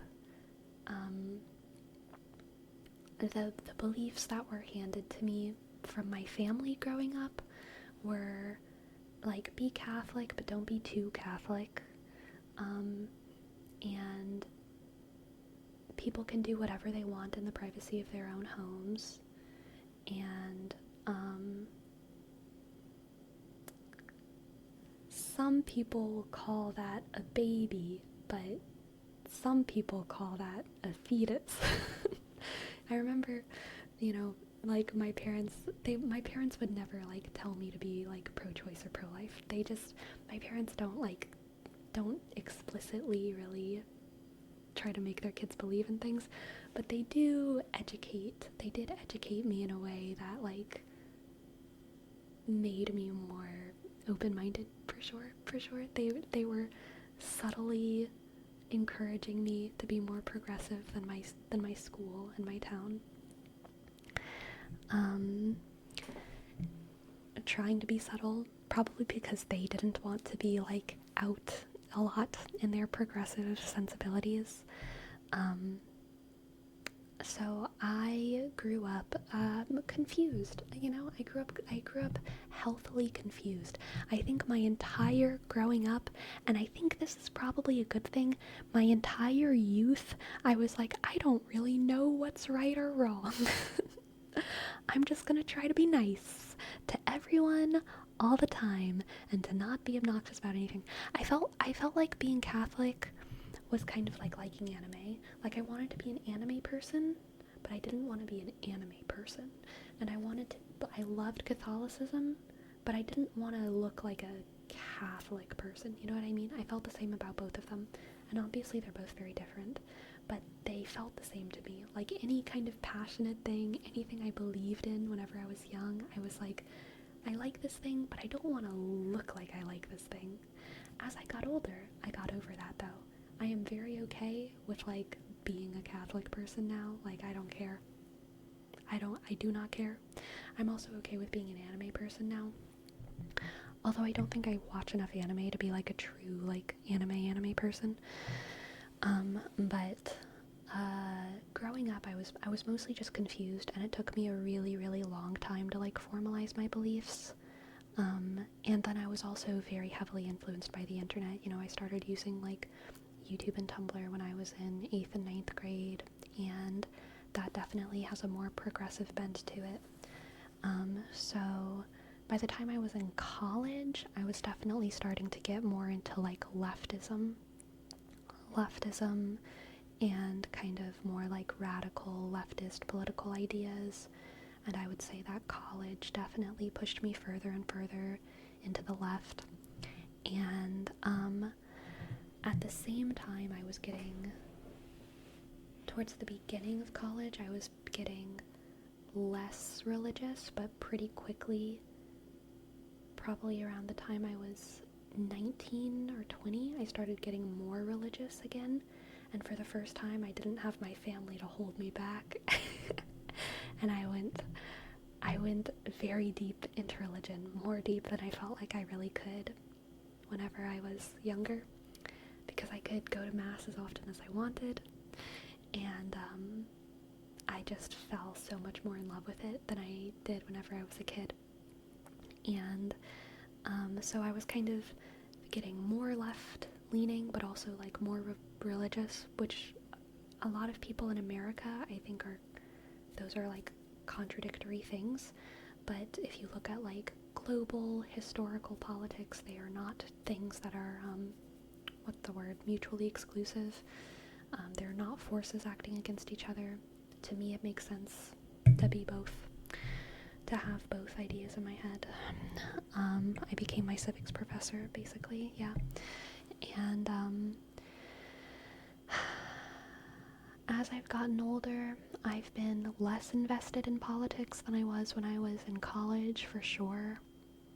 I have ideals. I have like things that I want. I want peace and equality and justice. I have ideals, but I'm not the most politically active, and I'm not very invested in a lot of the minutia of political goings on, and that feels good to me.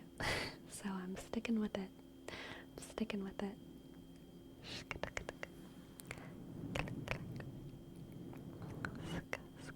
I wonder if it's possible to avoid all the college brainwashing, because it feels like everyone, Republican or Christian, who goes to college comes back very different.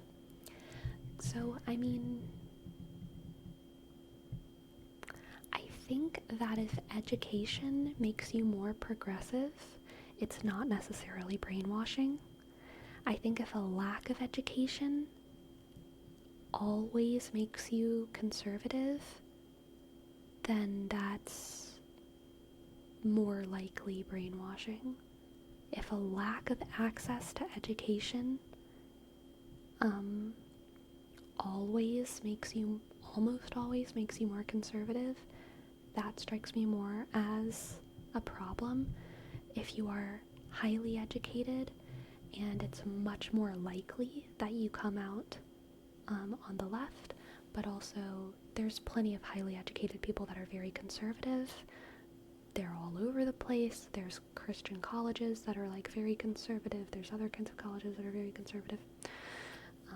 Then that also doesn't strike me as brainwashing. I think people who have access to information and access to education are less brainwashed broadly, I would say, just in general. Lack of education doesn't always mean that you're brainwashed. There's a lot of people who have a lack of education, and they just have their beliefs. But I think it's more likely to be a victim of brainwashing, if you want to call it brainwashing. I don't know, maybe just a victim of propaganda.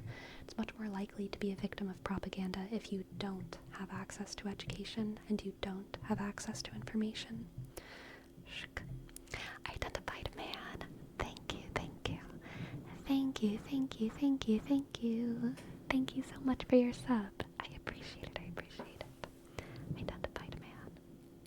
I.D-click-E-N-sk D-click-I-dot-epsk I.E-sk D-click-emsk sk A-sk N-click-osk epsk epsk I.C.I.A-sk L. Thank you.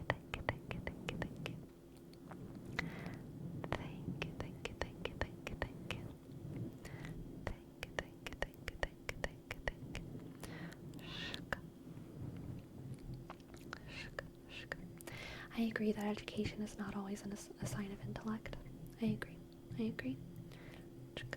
Education, information should show you all the available paths for you to make your own choice, instead of trying to demonize others and pushing you into one. I agree.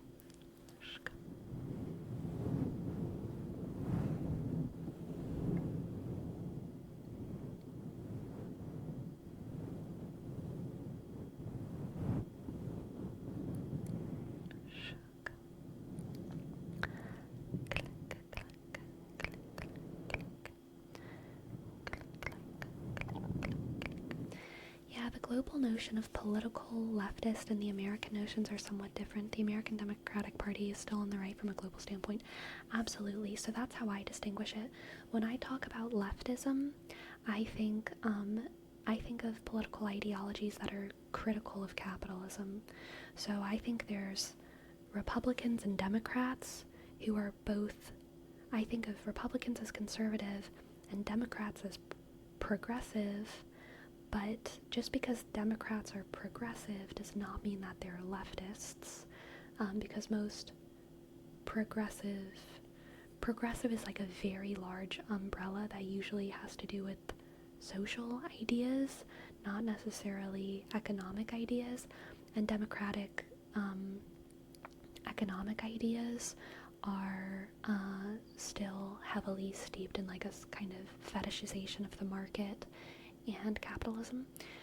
When I think of leftism, I think of political ideologies that are critical of capitalism. So leftism kind of encompasses anything from anarchism to socialism to communism to any kind of iteration of those ideas. Yeah.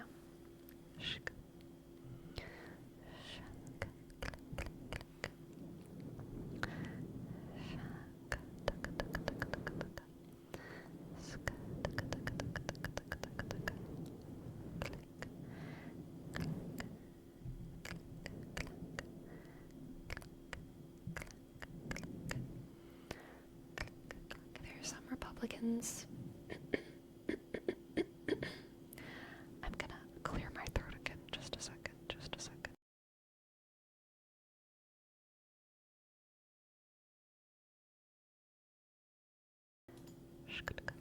Okay.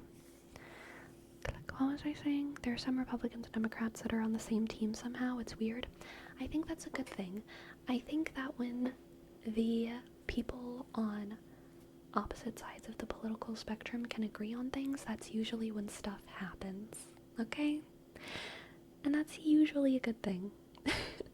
I think when both sides, even if it's something that I disagree with, okay? Even if it's something that I disagree with, anytime the country can agree on something enough that they do anything, I'm like, okay, at least people are doing stuff, even if it's like, I think it's a sign that like politics is working, that politics is like doing something. It's not always a sign that good is being done, because sometimes things happen that I don't agree with, right? But anytime things change in the world, I'm like, okay, politics isn't always a stalemate. That's probably good. It means that progress is possible. It means that motion is possible. It means that governments are still doing something, which is better than governments doing nothing.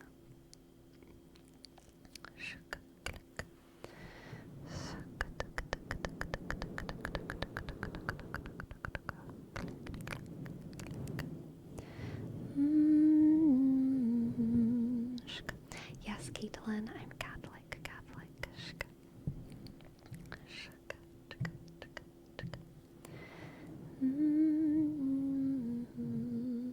There's no progress. There's no progress as history is not linear. I agree. When I say progress, I don't mean like some kind of force that moves us towards good. I literally just mean motion, progressing from yesterday in time in a way that changes things. I mean a lack of stagnation. I think that it is false that the world has simply gotten better and that the world will keep getting better. I think that seeking the good and trying to make societies good is not a natural emergent quality of humanity. It's something that we have to fight for. It's something that we have to fight for, the good. It's not something that just comes as a side effect of time in society.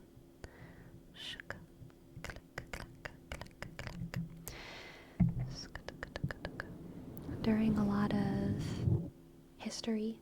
That was a prevailing meta-narrative in times of the humanist movement and the Renaissance. It seems like a lot of these historical moments, including the Victorian Age, the discovery of the New World, the Industrial Revolution, as technology progressed, humanity's access to wealth and education kept increasing, and there's kind of this idea in the world that, wow, as time goes on, things just keep getting better, and maybe that's the way it's always fated to be. It was kind of almost an apocalypticism, and it started to rise in Europe and in the West. I can't speak much to the broad strokes of Eastern meta-narratives and ideas about the world because I'm unfamiliar with them, but in Europe and in America, there was this like growing idea from basically the 1500s up until the very early 1900s of like progress is real, linear progress. As the human story continues, things get better and better and better, and more good naturally keeps happening, and that is one of the most wonderful things about humanity and about the world. We are immortal as a species, trudging ahead into the future, being kinder and getting better every day.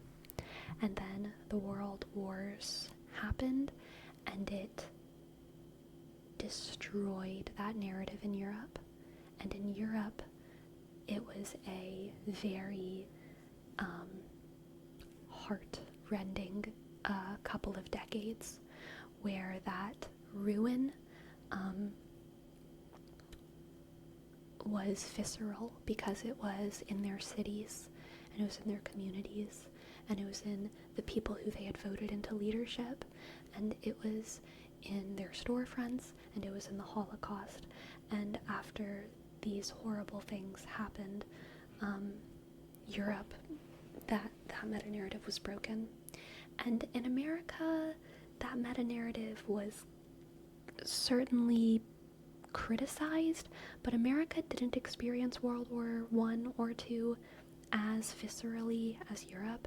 We had our tragedies, we had Pearl Harbor, we did, fight in the war and lose many people, we did witness a lot of these atrocities, but also both World War I and World War II can kind of be stories of American heroism in a lot of ways. At least that's how it's like taught in our schools, America saved the day, and America can kind of America didn't experience the 19th century or the 20th century as viscerally as Europe did, but America is very influenced by European culture and vice versa, so we kind of shared in that break of the meta-narrative. But from that break in progress, which was a perception from this perceived feeling of like betrayal of the narrative of human progress, that is how postmodernism arose, and that is how the avant-garde in art arose, and that is how Russian apocalypticism arose, and surreal existentialist art arose. It arose out of the heartbreak of being betrayed by the idea of progress. It came from the realization that humans do not just naturally get better and better, that civilization and mercy and equality and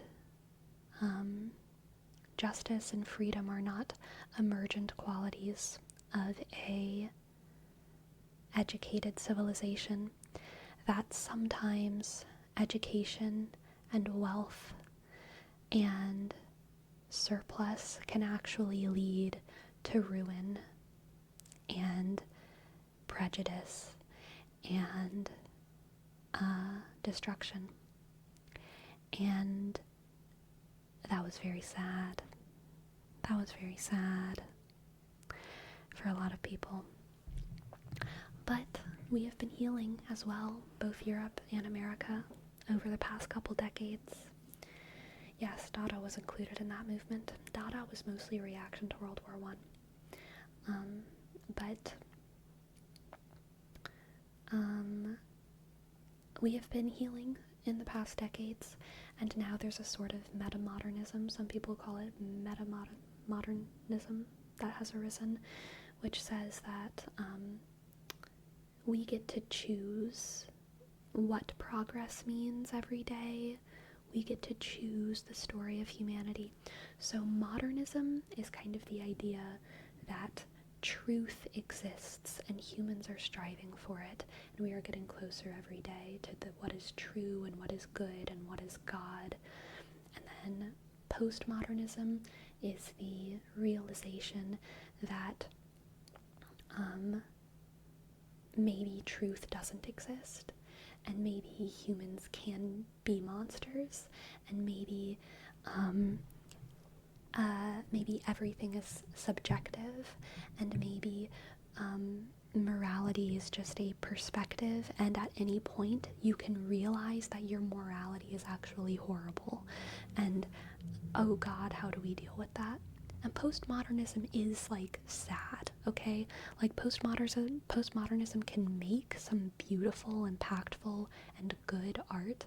Postmodernism can result in good things, but I think postmodernism is sad. And I feel like that's undeniable, because it's kind of the perception that truth is only perspective and there is no guiding light in the world. That can be without criticism. But metamodernism is the next step, which says there can be truth and we have to figure it out together. Truth doesn't exist as an objective reality, but we as a human race can create what is true and can create what is good. And if we're smart enough, we can strive towards that. And so it's kind of a more hopeful philosophy, I would say.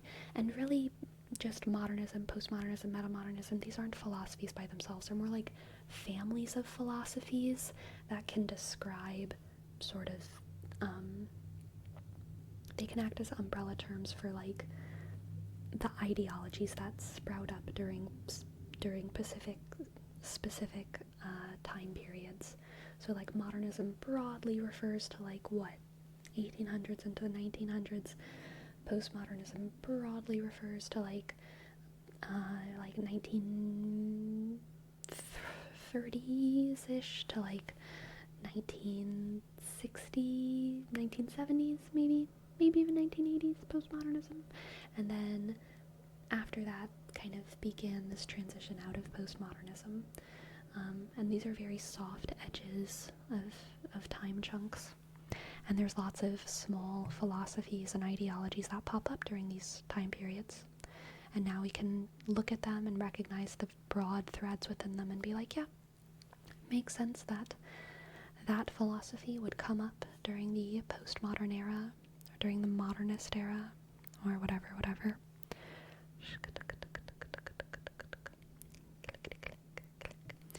Sleepy's educating and chat's having a debate.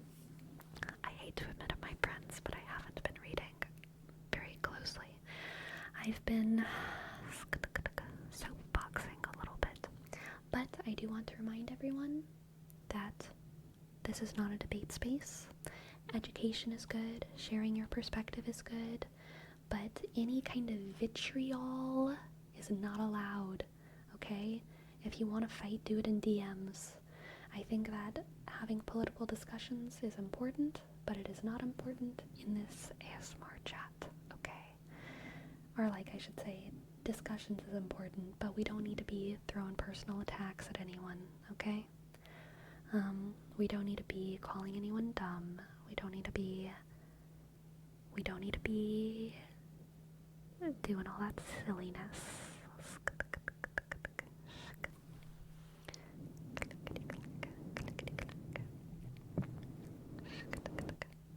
I think it's okay to have an opinion, as do I. I don't think it's okay to try and hurt people's feelings in an ASMR chat, because we're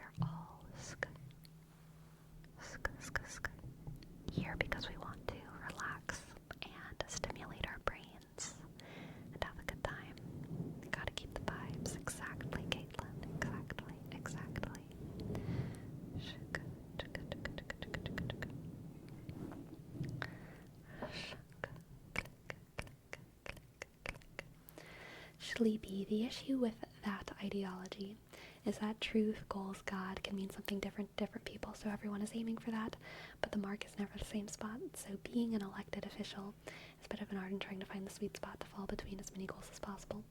So that is a very postmodern idea, I would say, for Rome.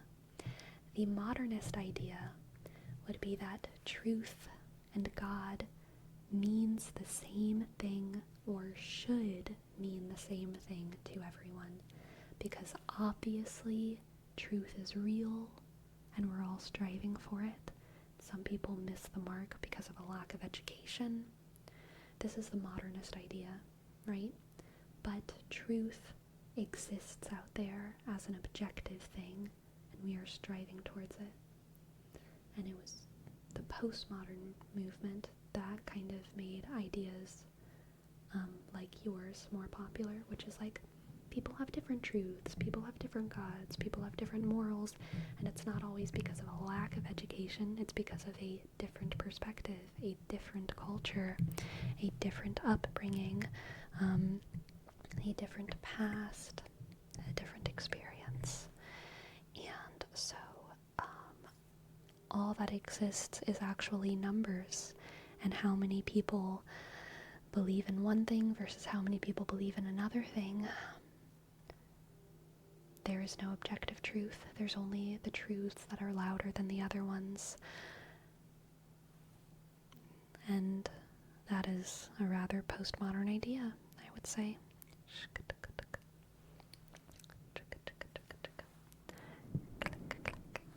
Ace Masters. Hello, hello, hello. Thank you so much for gifting us up. I really appreciate it. I really appreciate it, Ace Master. C-E-M, click, A-shk, S-D, click, R-shk, 2 zeros. So metamodernism, which I mentioned, is very, very, like a very new word even, and it's not something that's often talked about. Even within academia, it's a pretty, like, I would say probably within the past 10 years people have started talking about it, but most people still consider us to be in the postmodern age or towards the end of the postmodern age, and metamodernism is like kind of the next thing. It's a budding thing that is just starting to become distinct now, but broadly speaking, we're still in like the postmodern era. It's kind of just like maybe metamodernism is gonna be the next thing, but we won't know until we're in retrospect, really.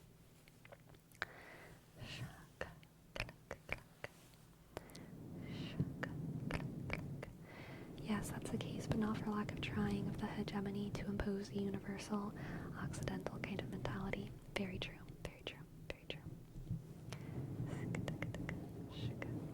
What is it about? Oh, that is heavily argued by, honestly, political philosophers who are smarter than me. I would say that, broadly speaking, metamodernism is characterized as having more agency over truth than postmodernism, and it's considered to be more hopeful. More hopeful. And also, all of these philosophies are artistically characterized as well, and that's a very important part of it. It's a very important part of distinguishing modernism from postmodernism, is looking at the art, and that's also going to be an important factor in distinguishing postmodernism from metamodernism, is seeing how art transforms, because once art transforms from postmodernist styles, which I would argue that it has, because postmodern artistic styles are usually very dark and surreal and existential and psychedelic, and once there's that shift into the major qualities of metamodern once we recognize the major shifts that I think have already occurred, I think it will be easier to identify the sort of philosophies and ideologies that exist within whatever metamodernism is. If we're just talking about art, I think the art is much more sincere. There's like a celebration of sincerity. Um, it's much more hopeful. I think kind of very beautiful things are coming back into fashion. During the hardcore postmodern era, there was kind of a fetishization of like the ugly, the weird, the plain, the blocky, structuralism, constructivist theater, reducing things into sort of machine parts and functionality, very postmodern vibe to that.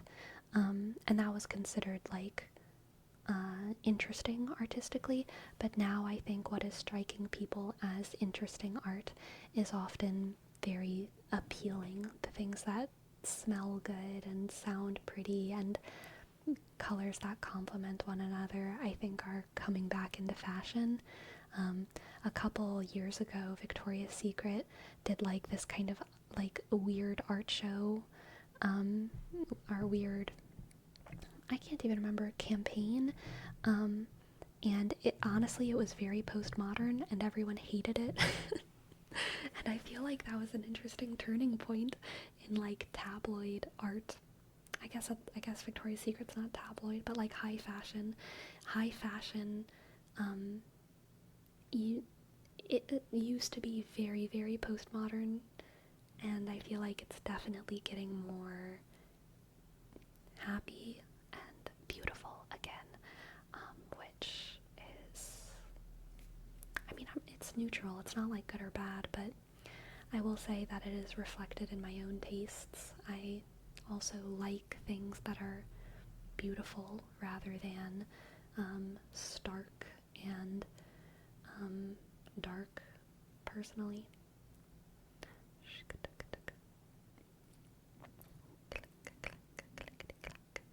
Have you heard of New Sincerity, which falls under the metamodernist umbrella? I have not. I had heard the term a little while back that tries to lean towards authenticity and sincerity. Ah, yes, which I vibe with when trying to reject the cynic again, but trying to create a genuine connection instead of alienate both sides so people see the human person behind the politics in hopes of resonating. Yes, very metamodernist idea. Some people are calling metamodernism postmodernism as well. I think that that's a little silly and a little sloppy, so I call it metamodernism. But postmodernism, metamodernism, whatever is after postmodernism, it's all describing the same thing. There's just no like agreed upon name of what comes after postmodernism, but it does seem like we're at the beginning stages of a transition outside of postmodernism, and probably in retrospect there will be more clearly defined characteristics and a more agreed upon name for the thing. Do you know Gödel, the mathematician? Is he discussed in these circles in regard to the shift away from modernism? I am unfamiliar. I apologize, jam jars, but perhaps. Dang, your way of describing postmodernism hits, because I feel described with it, and I never looked into fitting any of them. Interesting. We should just jump to post-infinity modernism. You know, I like the way that sounds. A lot of, like solar punk, I would say, is very metamodernism or postmodernism. Some transhumanist and futurist movements are metamodernist, although some of them are a little postmodern. They can kind of go both ways, depending on how hopeful they are versus how dark and sad they are. Yeah. If you don't have a clear characteristic, you don't have a movement or category. Yeah, I agree. That's why it's like a burgeoning thing that we will discover in retrospect. There are some clear characteristics that are coming. It's definitely not a movement, though. Modernism and postmodernism, these are not distinct movements. They're families of movements that are umbrellas over time periods that contain movements, like actual movements, like the Dadaist art movement or the futurist movement or the Bolshevik movement, or like these are time periods where like, okay, these are all different things, but they are postmodern, or they are all different things, but they're all modern, but they're not all the exact same thing. They're just like, they have similar characteristics. Like a family of animals is different from a species or a genus or whatever.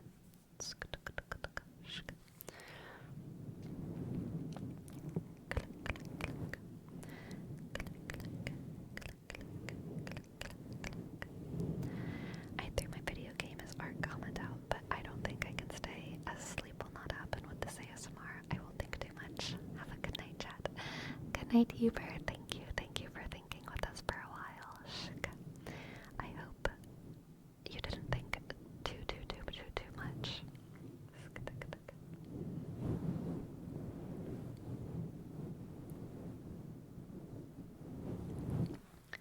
How many years do you think it would take for a full transition to metamodernism to happen?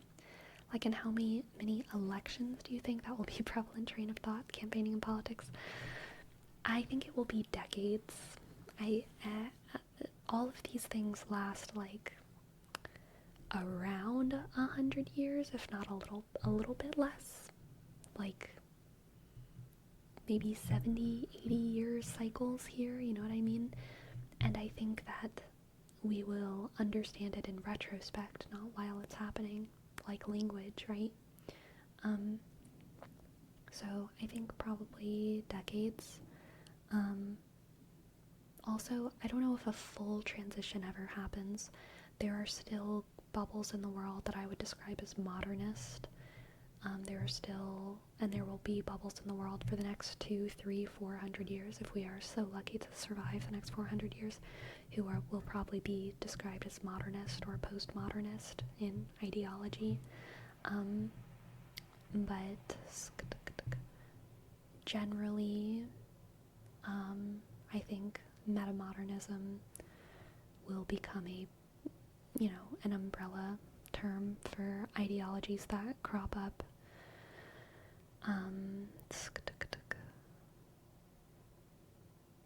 If I had to guess, I feel like maybe 20, and this is like, so many things could happen that would make this transition not occur in the way that I honestly hope it does. There could be even worse world wars. There could be tragedies, natural disasters. There could be a zombie apocalypse, and which obviously, throws a bit of a wrench in future telling. But if I were to guess, then like, I don't know, 2070, 2050, 2070 would be like definitely the heights of metamodernism. But like, I don't know. Shuck. Gotta head to bed, but thank you so much for the tingle sleepy. I'll definitely be tuning into many more streams. I absolutely adore your ASMR content. Good night. Good night, Caitlin. Good night. Sleep well, sleep well, sleep well, sleep well. Shaka, shaka, shaka. Shaka, shaka, shaka.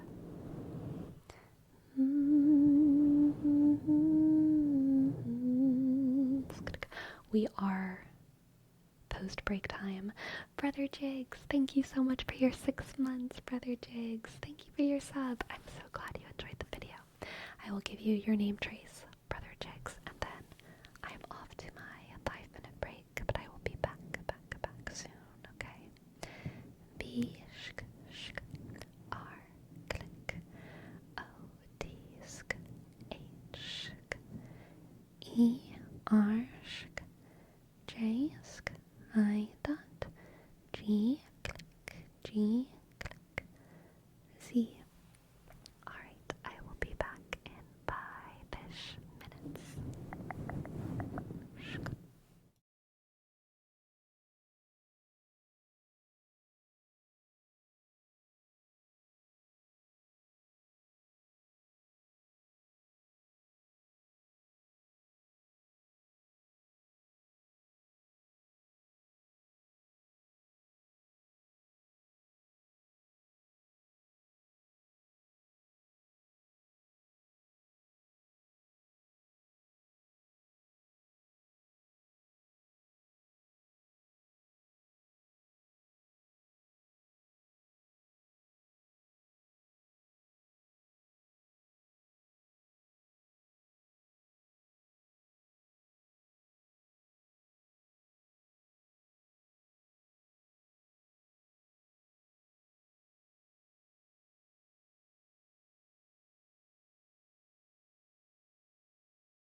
Hi.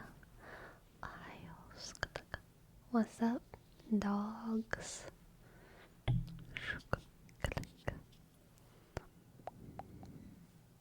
It didn't do it. There we go. Hello, Patsy. Hello, Golden Oreo. Hello, Brown. Hello, Destructicon. And CEO Shk. And Saggy. And Kaylee B.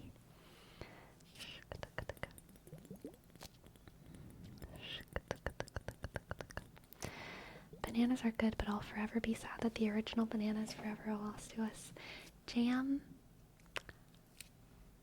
I feel more sorry for the old guys who didn't get to taste our banana, okay?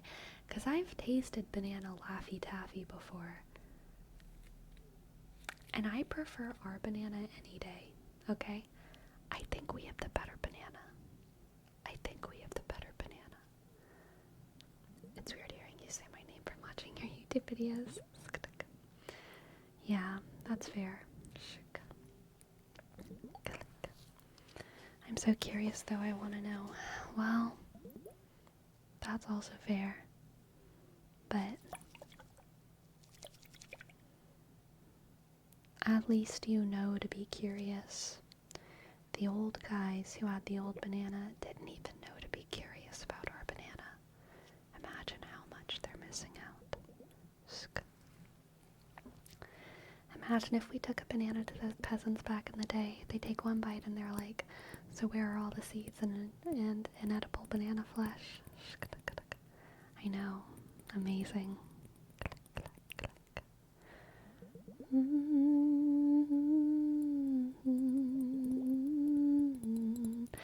Hello, Six. I'd love to give you a tarot reading.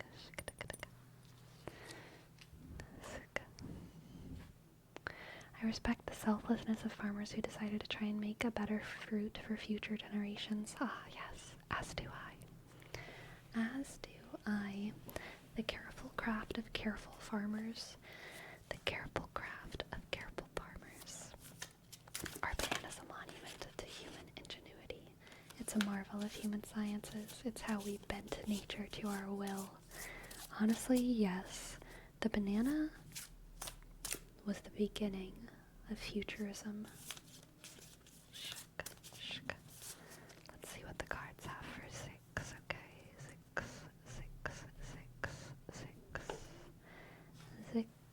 6. We have the 7 of Pentacles. Justice, and the Empress. The 7 of Pentacles, Justice, and the Empress. My cat is snoring next to me. Let's see if we can help her out a little bit. Do you want to wake up a little? Okay, I think she half woke up. Maybe she won't snore anymore. The Empress, the 7 of Pentacles, and Justice. 6, this is good news, okay? Oh, she fully woke up. This is good news, 6. I think that you are truly just going to reap your harvest. You're going to reap your harvest, and it's going to be a good year. I think that you're going to finally see, I think you're going to finally be rewarded for seeds that you planted a long time ago. And I think that because of your ability to nurture those seeds lovingly and carefully with just the amount of water and sun that they needed, because you were able to tend to their needs, you will be rewarded, 6. You will be rewarded. Not just for planting the seeds, but for caring for them like a mother. Yeah, I think that you've just worked, you've been really, really dedicated to something, 6, and you're going to be rewarded for it soon. I want to get an oracle card for you as well. 6, 6, 6. Solace, solace, solace. I think it might be something that you're a little bit worried about. I think that you're not like anxious or suffering or anything. I don't think there's an extreme amount of worry for the results, but I think that you have kind of a healthy, constant feeling of trying to do good by the seeds that you planted, trying to make sure that you're doing enough. The Empress is really a card of motherhood in a lot of ways. So I think a lot of, mothers raise their children with a healthy amount of worry. The kind of worry that keeps their children safe, the kind of worry that makes the mom careful when they hold the baby, all these things. And you, Zix, I don't know what kind of project or thing this is for you that you're working on, but you can take solace in the fact that things are going to be okay and you're doing great. Your worry isn't anything to worry about, and also you are going to be duly rewarded for all the time and effort that you put into this, okay? As is just. You've done a very, very, very, very, very good job. And I think you have a lot to be proud of, 6. I think you have a lot to be proud of. So good job, good job, good job. And thank you for letting me read for you. Perfect reading for my current situation. Excited for a lot of things this year. Hope it goes well. Thanks as always. You're very, very welcome. I'm so glad it resonated. Thank you for letting me read for you. 6, 6. Pleoplek, Pleoplek, Pleoplek. Thank you so much for your sub. Your name is so fun to say, Pleoplek, and I think of it, I have thought of it at least once a month for 5 months. Pleoplek, Pleoplek. Thank you so much for your sub. Pishk, L-E-O-shk, Pishk, L-E-shk. Q. Pleoplek, Pleoplek. Pleoplek, Pleoplek, Pleoplek, Pleoplek, hello Pleoplek. Pleoplek, Pleoplek. Yes, Jerome, I'd love to give you a reading. Let's see what the cards have for Jerome. Jerome, Jerome, Jerome, Jerome,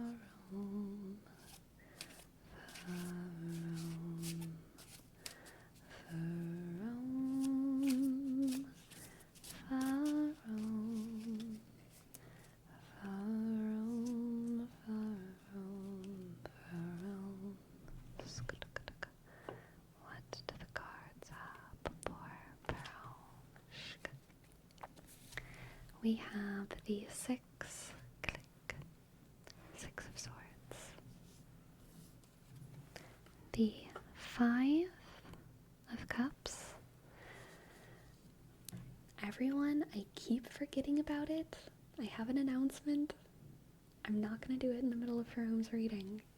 Gotta remind me afterwards, or else I've been thinking about it I keep thinking about it, and I keep forgetting it. Okay.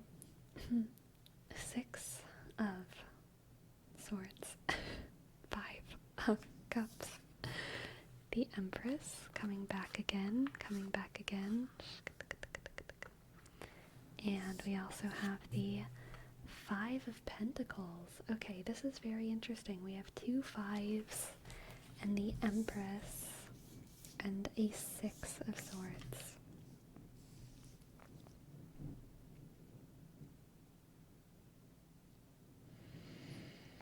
Oh, Jerome.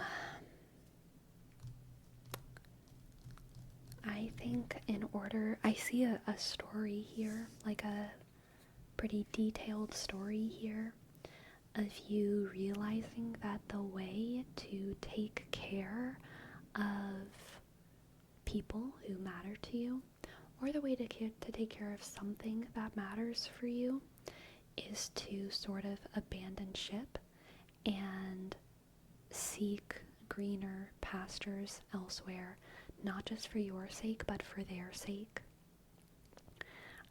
This could be people, but this could also very easily be a project, like moving from one publisher to another publisher, moving from one gaming studio to another gaming studio, moving from one accountant to another accountant, you know? But I feel like there's poison in the water, or there's famine in the land, or there's something deeply wrong with the current set of circumstances. And I really feel like the only solution to not just take care of you, but to take care of your metaphorical baby, whether that's a business or a project or a person or a dog or whatever, the only way for you to take care of not just you, but them, is to pack up and choose different ground to walk on, finding greener pastures. It's like in the land before time when all the dinosaurs have to go find water somewhere else, or like when all of the elephants like walked through like all these big cities in China, because they were looking for a new home. You know what I'm talking about? There was like that crazy like elephant. What are packs of elephant called? Are they just packs? Elephant family? Elephant herd? Herd. There we go. It's like a herd of elephants that like moved through big cities. Very wild time.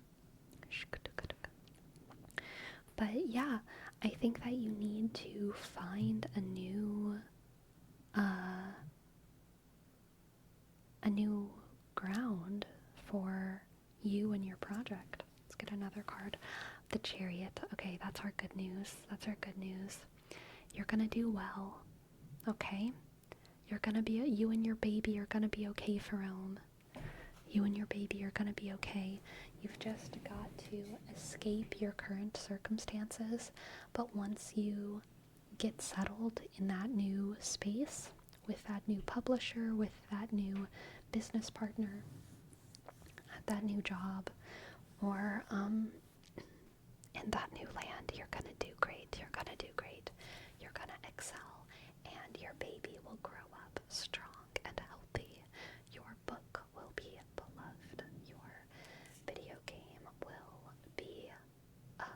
will be coded beautifully with very few glitches and will be very well received. But you've just got to get into that new circumstance, because your current circumstance is in ruin, in ruin, in ruin, in tragedy, in poison, in desolation. So, you've got to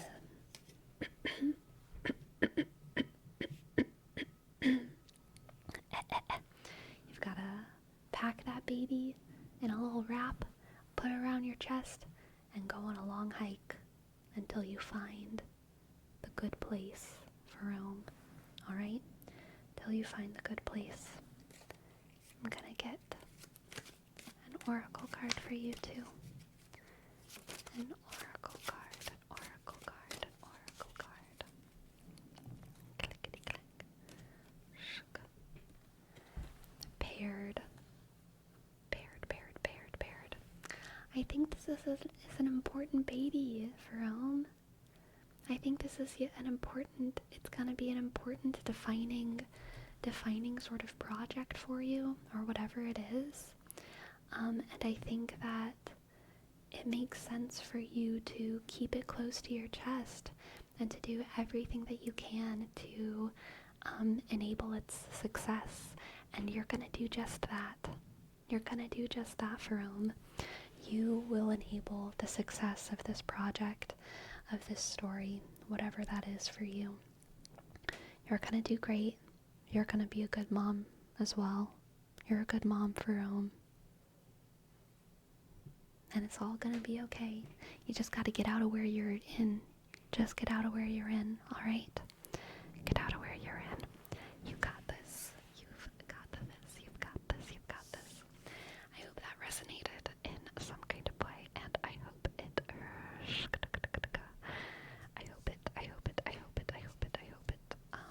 clarifies anything for you. Thank you so much for letting me read for you. I appreciate it. I'm trying to figure out what it could be referring to. There's so many possible things, but I don't want to leave any of them. I wish you luck in your considerations, bro. You're gonna do great. You're gonna do great. I'm gonna clear my throat again real quick. That was a good one. I think I got it out, whatever was in there. I do have an announcement. I actually should have announced this last stream because I had it, but I forgot and I didn't say anything. And now I've forgotten and we're like 2.5 hours into this stream, but I got a P.O. box. And I'm gonna make a new Twitch panel tonight to make things, to just reorganize things a little bit, but right now the information is under the donate banner down there, and you can see how to mail things if you want to mail things, and that is all. Thank you for this short announcement.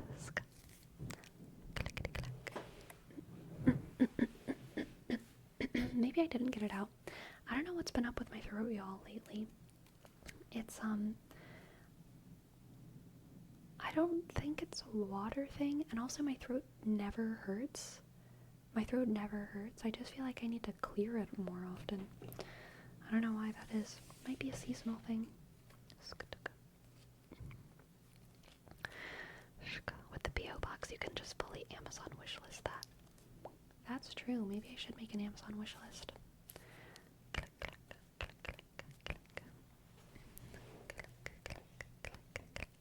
How many cantaloupes does your P.O. box hold?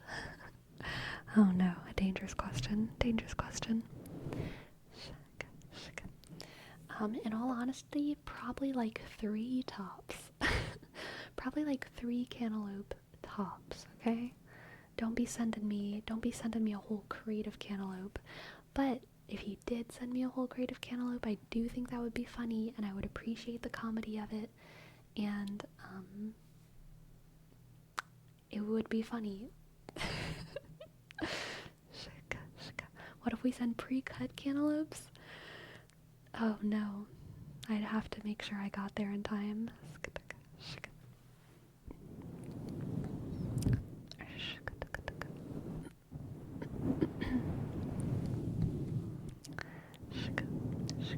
Will there be unboxing vids? So I will definitely do videos showcasing the things that I get in my P.O. box, but I'm not gonna do unboxings because I'm going to be unboxing things at the post office, basically for safety reasons. Yeah. Don't do them on stream either. Yeah, exactly. But the things that I get, I will definitely like show in videos. They might just be for members, my members videos. Clickety-clack. But if you specifically like want to see something that you've sent me, then if at any time you mention something in chat, I would totally like go get it and show it off. I probably won't do dedicated streams for showing stuff though. Yeah.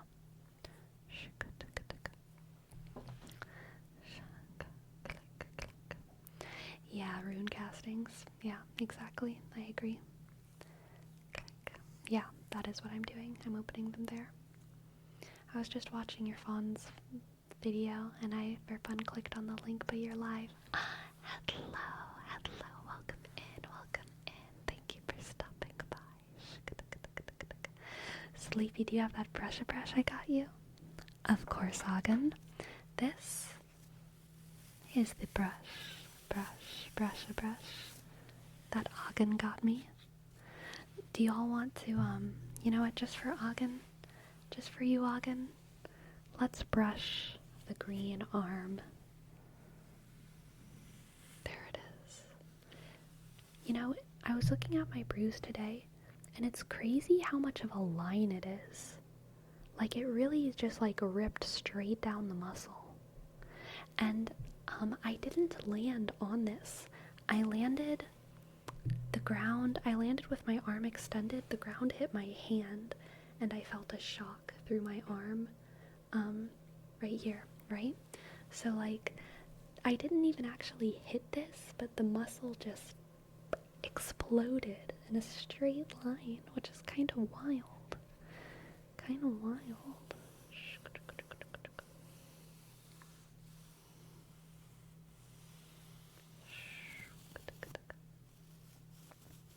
Anime fight against the ground. So true. So true. Yes, the impact got distributed across my forearm. Did you tense it? Yes. My elbow was locked. I locked my elbow and hit the ground, and I heard the snap. In my head, I heard two snaps, like one in my elbow, and it sounded like another snap, like kind of halfway down. Obviously at the moment was pretty scary, so I might just be remembering it wrong, but I'm pretty sure that was it. Click, click, click. Click, click, click. 6, thank you so much for gifting a sub to Potato Up Injustice.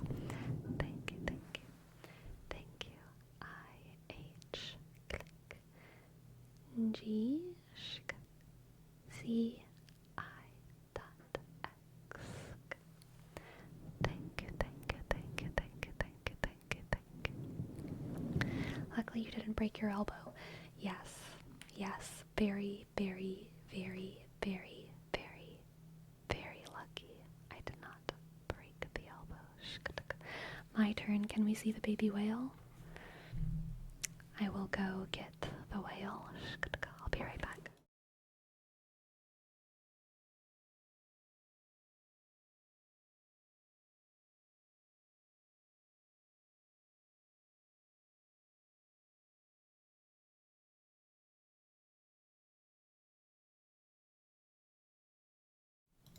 This is the whale, the baby whale Jerome sent me. They're a little bit big. They're a little bit big, but they are wonderful. They are indeed a whale. And they're very soft.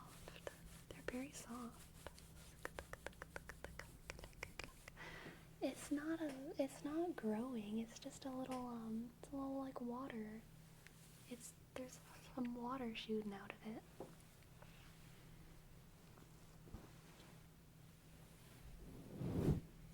Oof. That is the whale.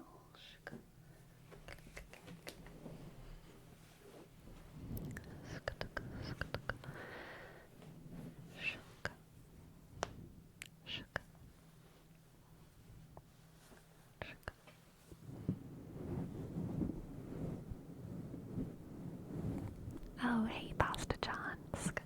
Fancy seeing you here. It makes you orange. I know, the whale turns my entire stream orange. I don't know why exactly. I don't know how to make my camera not color correct. I will try to become less orange. Maybe if I pull up my brown sweater, I will turn less orange. Or maybe not. Maybe not. Maybe I'll just stay orange. I do know one thing I can do. That makes me less orange, but that's changing my lighting. But that's okay. Click, click.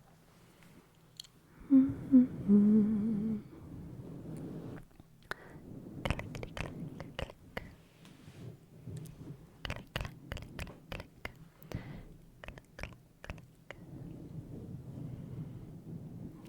regular sleepy is back. A sleepy regular. Isn't there some way to stop color correction automatically?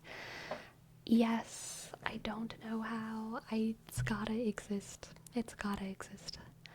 I do not know how though.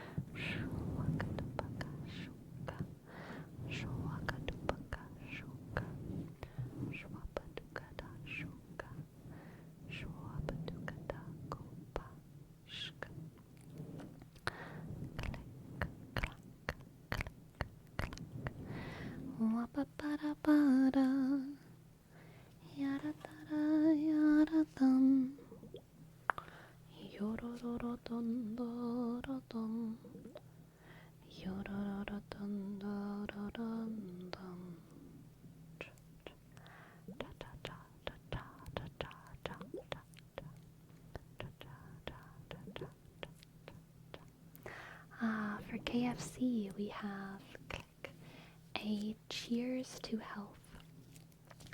Na Strav. KFC, I'm gonna need some help with this one. Stravalia?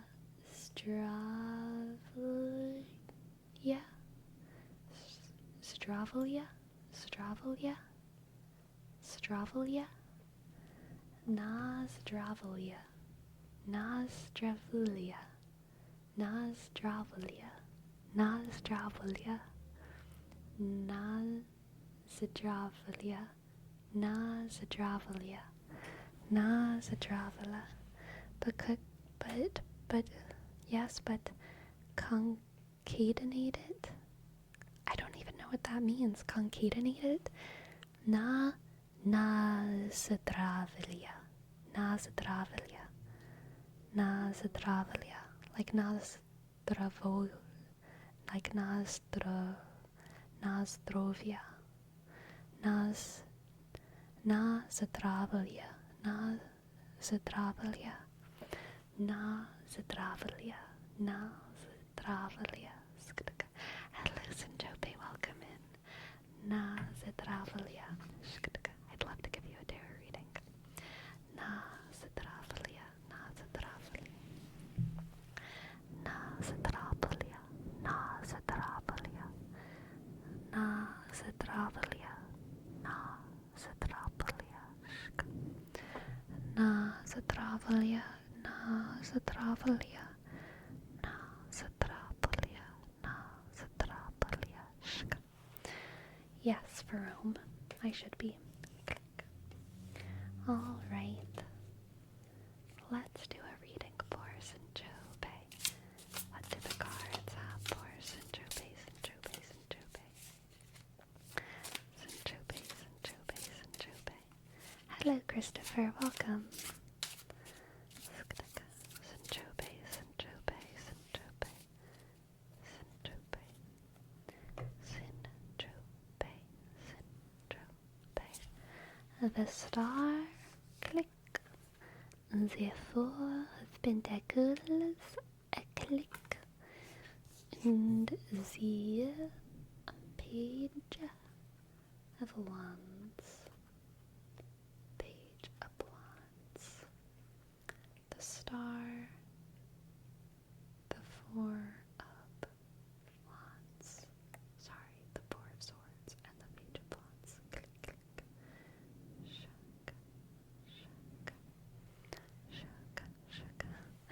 Is no big deal, Sinjope. Looking forward to it.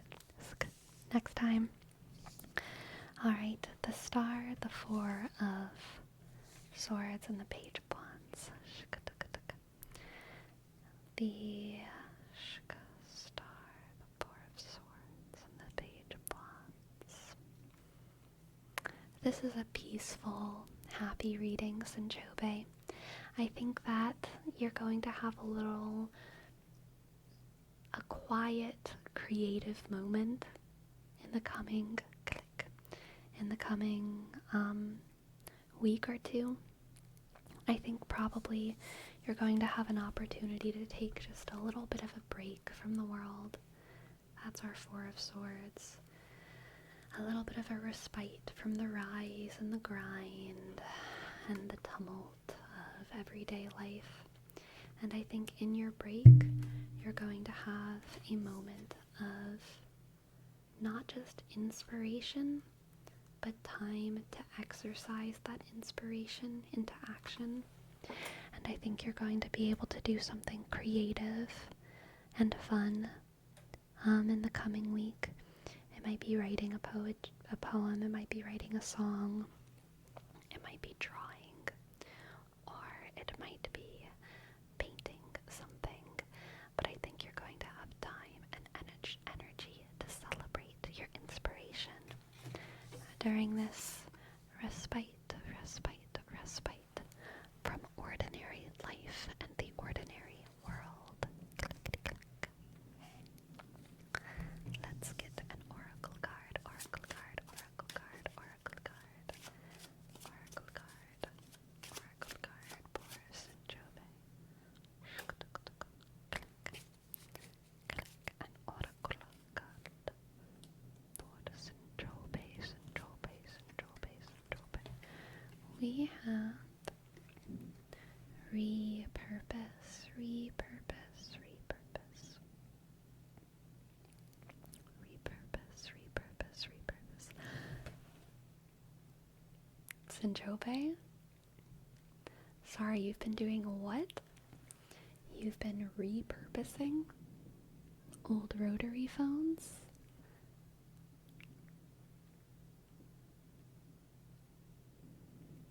To make lo-fi mics? What? Excuse me? Excuse me? Excuse me. Your card is repurpose. I don't even think I need to interpret that. Yeah, I think that is gonna be what you're doing. I think that's gonna be what you're doing, Sinjobe. And I think that it's going to be psychologically and spiritually rewarding. I think that it will be fruitful and fun, okay? I think it's gonna be fruitful, and fun. Thank you so much for letting me read for you, Sinjobe. Thank you. I hope it resonated, and I'm excited to see or hear more about your little lo-fi mics. That sounds like a really fun endeavor. Alright.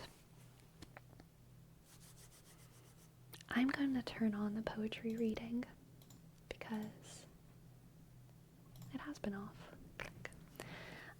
Alexander Graham Bell ASMR CEO. I learned the other day that Alexander Graham Bell, who I did a report on in 8th grade physics, turns out he was like super like into eugenics, which I did not learn. I didn't learn about that in school. I didn't even learn about it when I was researching him when I was like 13 years old or whatever. But it turns out he was hardcore. He was a hardcore eugenicist. He was, I believe, against educating the deaf because he didn't want them to make he didn't want them to come in contact with more deaf people and make deaf families. Not good. This is not good, my friends. This is not good. Very cringe.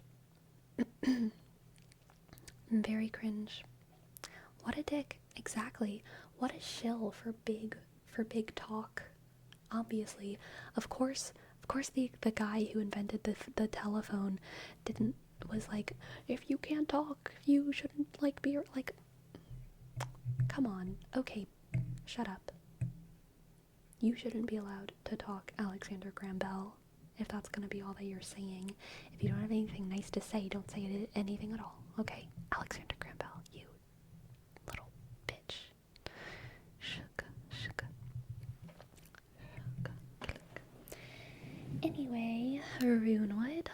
like me to read for you? What would you like me to read for you, Runewood? Such an odd but horrible hill to die on. I know. Can you? No.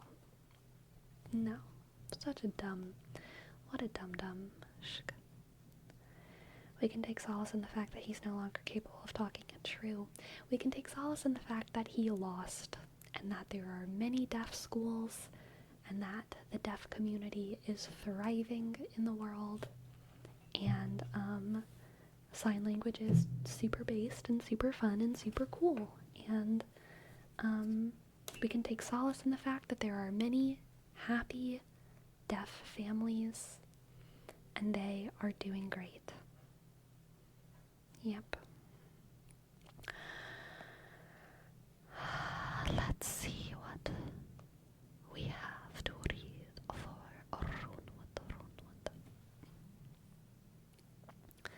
This is The Bridge from Alley Rose by Conan Gray.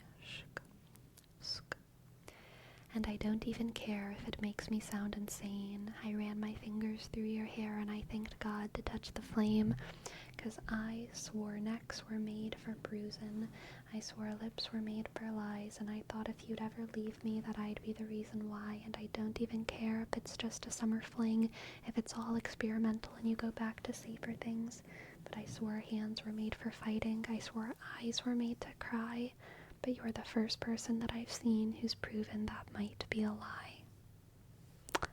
That is very nice, Runewood. I do like that. I do like that. Very nice, very nice. Very nice.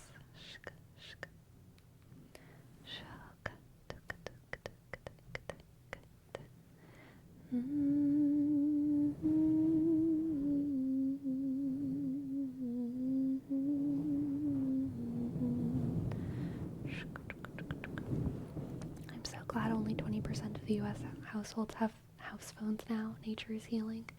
So true. True, one of my friends has been showing me a bit of ASL and it's very interesting. One of my best friends used to be a teacher at a deaf school.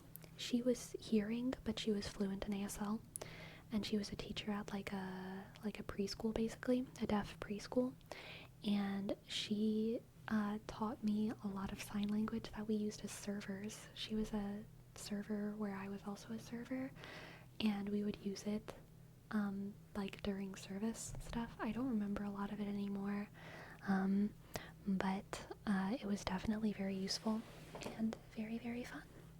Very fun.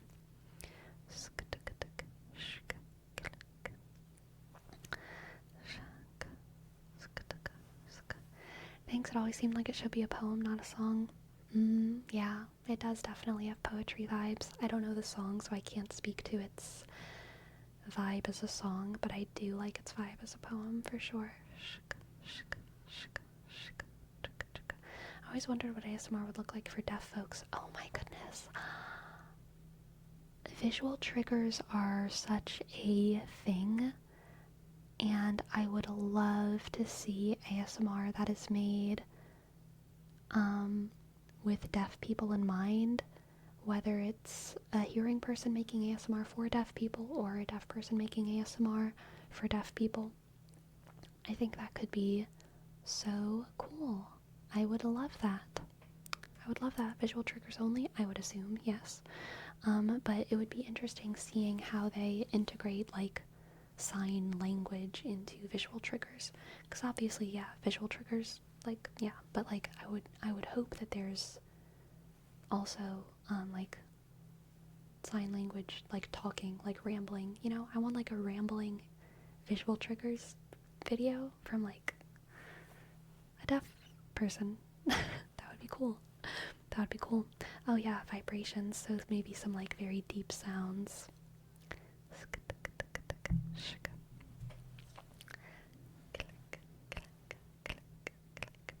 I believe JoJo did a video like that before. Yes, I'm pretty sure he did. And I think it was just visual triggers. And I think he did do a little bit of sign language in it. But yeah, I'd be interested to see someone who's like fluent in sign language create a video. videos do exist. I need to look into more of them for sure then.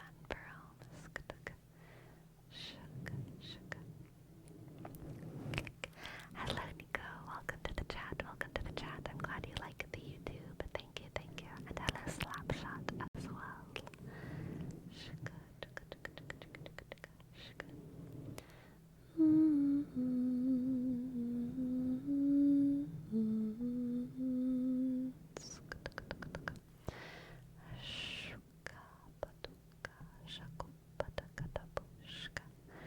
Inclusive ASMR, and we spite the telephone guy. Yes, as we should. Sleepy, have you gotten tingles that go down your spine to your lower back and it feels like you're getting pricked by tiny needles, but in a good way? No, my tingles have spread all over my head before, like including my face. But my tingles have never gone down my back. I've gotten shivers down my back and down my spine from ASMR videos before, but that is not tingles. But I do know that some people experience like ASMR tingles on their back for sure. I have not experienced that myself though. Hope you're doing well, and I hope you had an amazing weekend. And thank you, Nico. I hope that you're doing well. Thank you, thank you. Good evening, Miss Gamer. Good evening. Good evening. Good evening.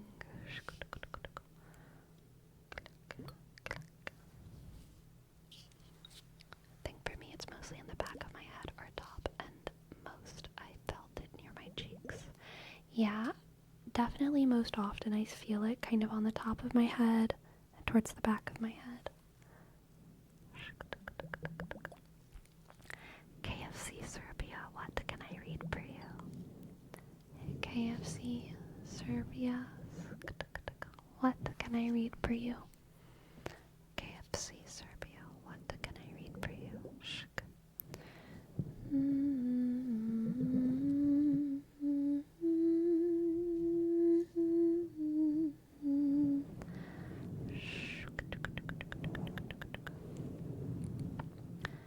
Cat Team, oh my goodness, Cat Team did. Thank you, KFC. Cat Team, what can I read for you? What can I read for you, Cat Team? Cat Team, Cat Team, Cat Team, Cat Team. Oh, I see it. Lily of the Valley by Queen. You've got it. Click. Lily of the Valley by Queen.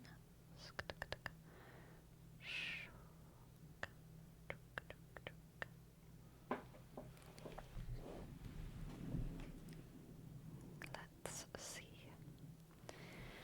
I'm forever searching high and low, but why does everybody tell me no? Neptune of the seas, have answered for me, please. The lily of the valley doesn't know. I lie in wait with my open eyes. I carry on through stormy skies. I follow every course, my kingdom for a horse. But each time I grow old, serpent of the Nile, relieve me for a while, and cast me from your spell, and let me go. Messenger from seven seas has flown to tell the king of Bry he's lost his throne. Wars will never cease. Is there time enough for peace? But the lily of the valley doesn't know. The lily of the valley doesn't know. Dang, that song's short. That song's short. Click. Thank you, thank you, thank you, thank you, thank you, thank you, thank you, thank you. Cat Team, that was lovely. That was lovely. Alright, now KFC Serbia. What can I read for you? What can I read for you?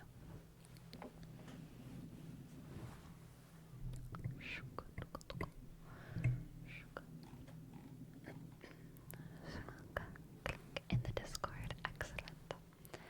Excellent. Excellent.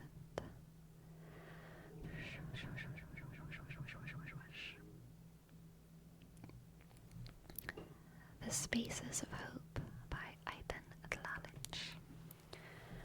I have experienced the spaces of hope, the spaces of moderate mercy, experienced the places which suddenly set into a random form a life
for 6 will do.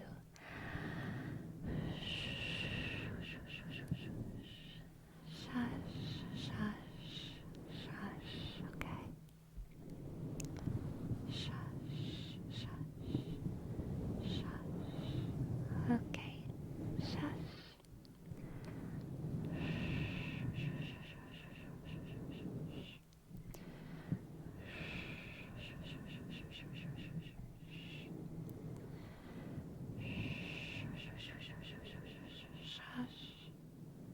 Shush, shush, okay. Just shush, just shush, shush, just shush, just shush, you're doing fine. You're doing fine, so close your eyes.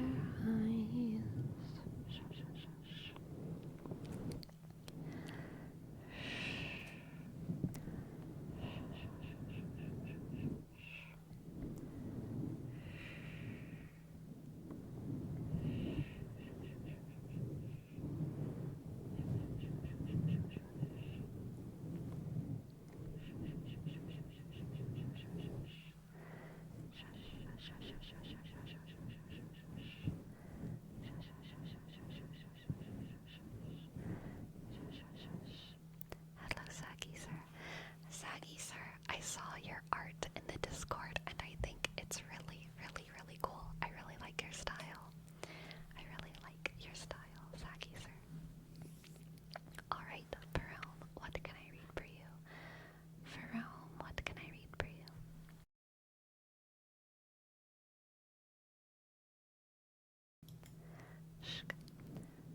Pharrell, Pharrell, Pharrell, Pharrell, what can I read for you? Emotion by Mia Rodriguez. Let's see, let's see. Emotion? I spelled that so wrong twice. Emotion by Mia Rodriguez. Click, click, click, click. Shaka, shaka, shaka, shaka. So you want me, boy? No, I don't need it, but I like it. Move up on me. No, I won't leave it unrequited. I can keep it fun. I don't want a breakfast and a rerun. Like this is something out of flick. I don't need you calling in sick. Be the type of friend you can only find in the AM. Yeah, you don't need a rip. I don't stick.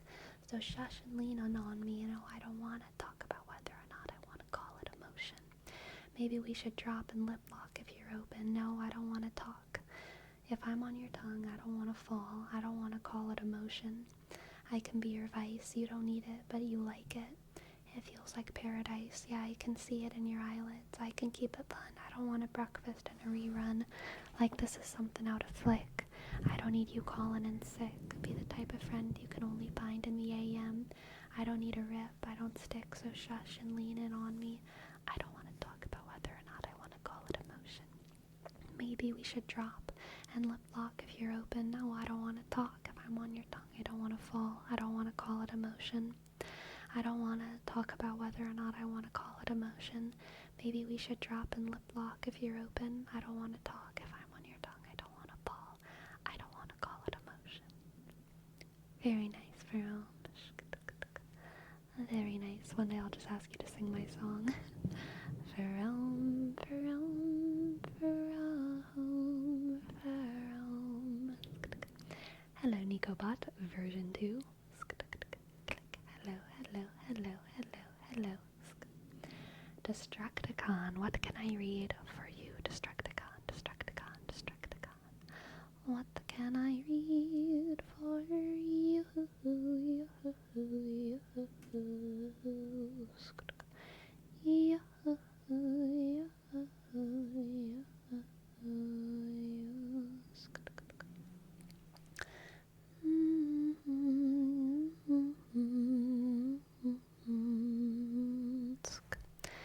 kind of you to stay sleepy. Most of the drawings have been with me referencing someone else's art, but studying them has helped me train my eye, and I think I've definitely improved.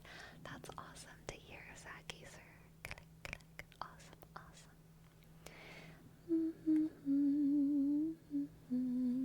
I'm glad you're having fun, Nico. Shuk, shuk. And the disky and the rhythm is up and down. Trochees? Are you saying it starts as a trochee? As sly as a fox, as strong as an ox. That's not right. Up and down? I feel like you mean down and up. As sly as a fox, as strong as an ox.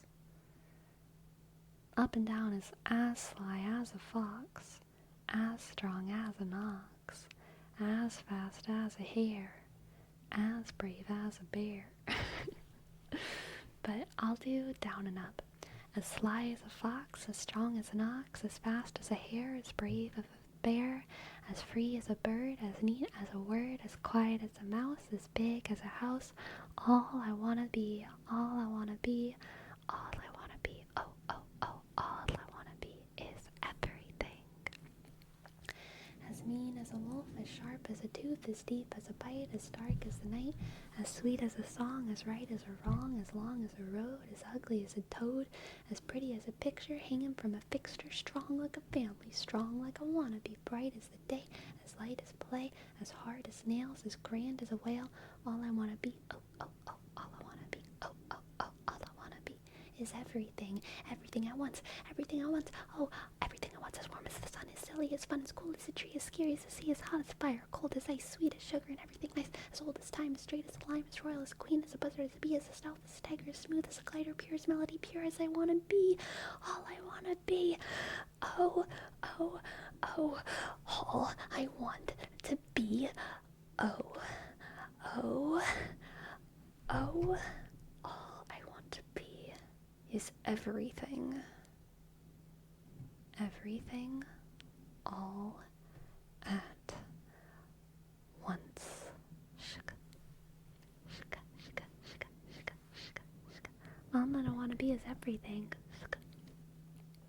Click. All I want to be is everything. Shika, shika, shika, shika, shika. Yeah, we're good, Jose. I just wanted to be everything for a minute, you know how it is.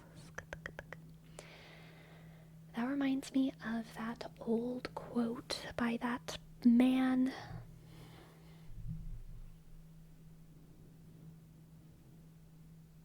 Who wrote that book? Who is that man who wrote that book? Like Station 57 or something. That's not the name of the book, but it's like a something and a number. And but the quote, which isn't even from that book, but I think that book's his most famous book, but the quote is, tiger gotta hunt, bird gotta fly, man gotta ask himself why. Tiger gotta stop, bird gotta land, man gotta tell himself he understand. Station 11, yeah, that one. The person who wrote that, the person who wrote Station 11 wrote, tiger gotta hunt, bird gotta fly. I think it's man gotta sit and wonder why. Tiger gotta stop, bird gotta land, man gotta tell himself he understand. I think you're mixing your brain wires. Am I? It's not in Station 11, but the same man, Kurt Vonnegut. Yeah, but did Kurt Vonnegut not also write Station 11? Okay, but didn't he also write Station 11? Didn't he also write Station 11? Yeah, okay, then I was good. I think he wrote Station 11.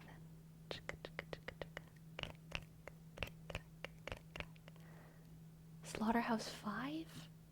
Maybe that's what I'm thinking of. I think I'm thinking of Slaughterhouse 5 and not Station 11. Station 57, I think is what I said. I knew it was just a place and a number. I think it's probably Slaughterhouse 5. Slaughterhouse 5 is what I'm thinking of. But it's not from Slaughterhouse 5. It's from Cat's Cradle. But either way, it's by Kurt Vonnegut. Kurt Vonnegut. Kurt Vonnegut. Kurt Vonnegut. Kurt Vonnegut. Kurt Vonnegut. Okay. Now, Sanchobe, I need you to focus. Michael. Click, click, click. Michael, focus. Michael, focus. Focus, Michael. Focus, Michael. Focus. Focus, Michael. Focus. Every single one of you. Michael, every single one of you. Michael, every single one of you. Michael, you must focus. You must focus. Michael, focus, focus, focus, focus. Michael, focus. Focus. Shka, shka. You must focus. Michael, you must focus. Michael, focus. Michael, Michael, focus. Focus. Focus. Focus. Focus. Focus, focus. Focus, focus, focus. Focus, focus, focus, focus. Focus. Focus.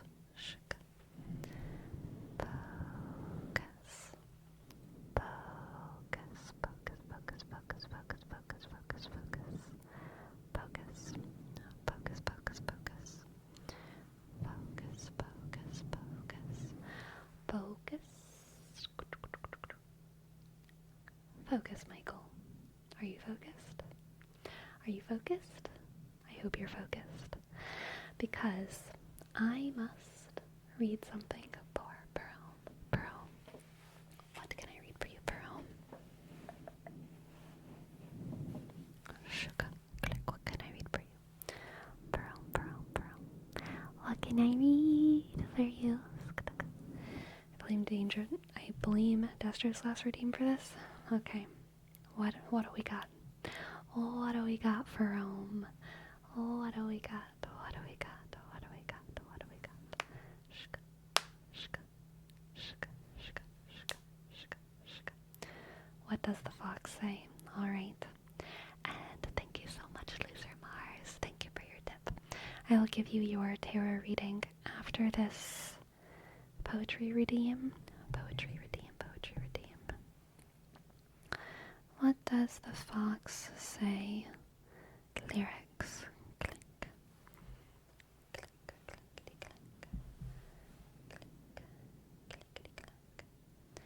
Dog goes woof, cat goes meow, bird goes tweet, and mouse goes squeak, cow goes moo, frog goes croak, and elephant goes toot.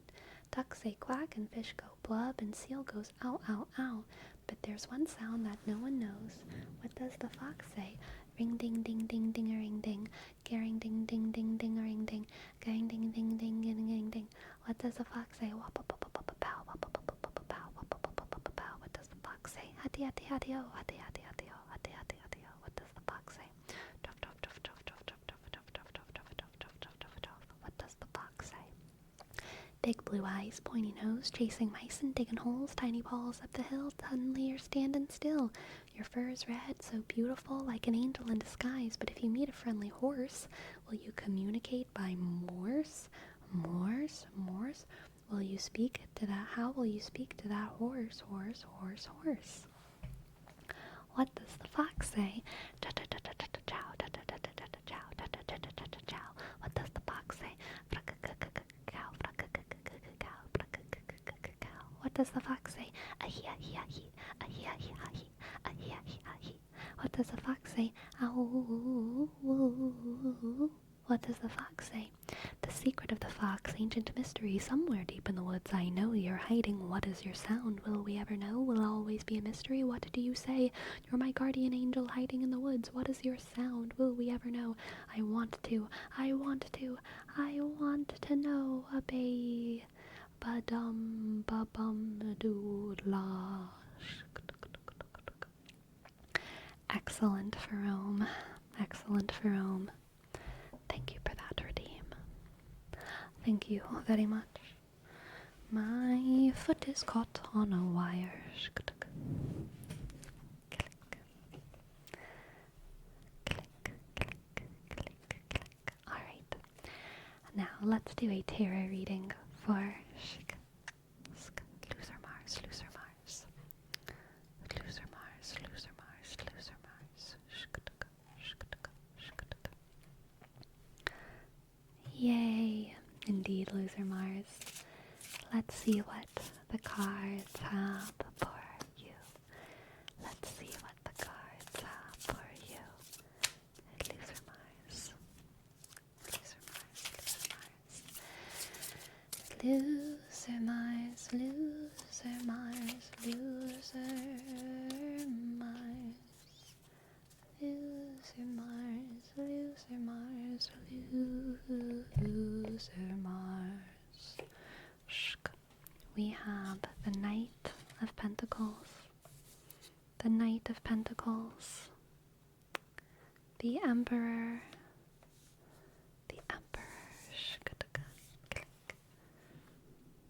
and the Queen of Swords. What an excellent, powerful, power-packed reading, Loser Mars. This is amazing. First of all, congratulations on getting your new card. Very exciting. Very exciting. I think with your new card, you will find wealth and success, and you will make good, practical, smart decisions. This reading describes someone who is quick to make accurate judgments, someone who is resourceful, someone who is practical, someone who has very, very good foresight and a strong sense of justice. And I think that is you, Loser Mars. There's also a great deal of determination and responsibility. I think you have a lot of responsibilities and you handle them with grace and suave and creativity, Loser Mars. Alright. You are very smart and willing to discern. I think you have very strong instincts. I think you have very strong instincts about the world.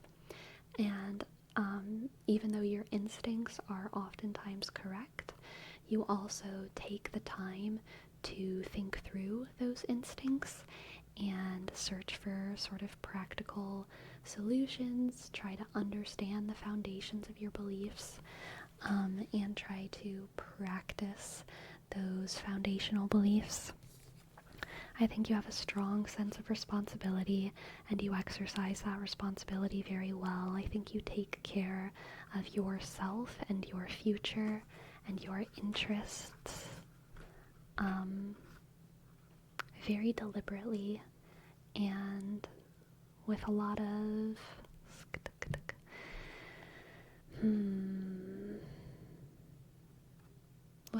grace. I don't know how else to say it.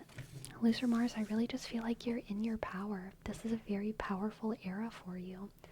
You are doing great. You're doing great, Loser Mars. Congratulations. You've won. You've won the tarot reading. You're doing great. Very good job. I believe in you moving forward. And I think that you have a very bright future. You have a very, very, very, very, very bright future. Thank you for letting me read for you. I hope it resonated. I hope it felt good. And thank you again. Thank you again for your tip.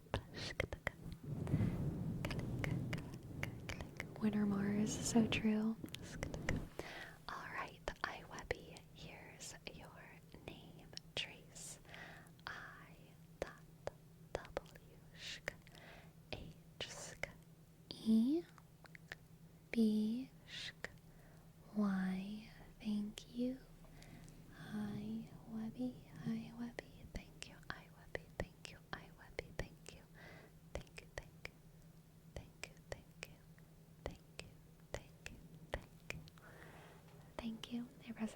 Thank you again. You're very welcome, Loser Mars. You're very welcome. Bony Shark, I'd love to give you a tarot reading. I'd love to. I would love to. Let's see what the cards have for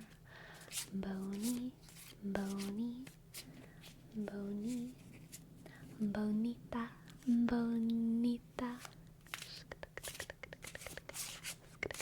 Bonita Shark.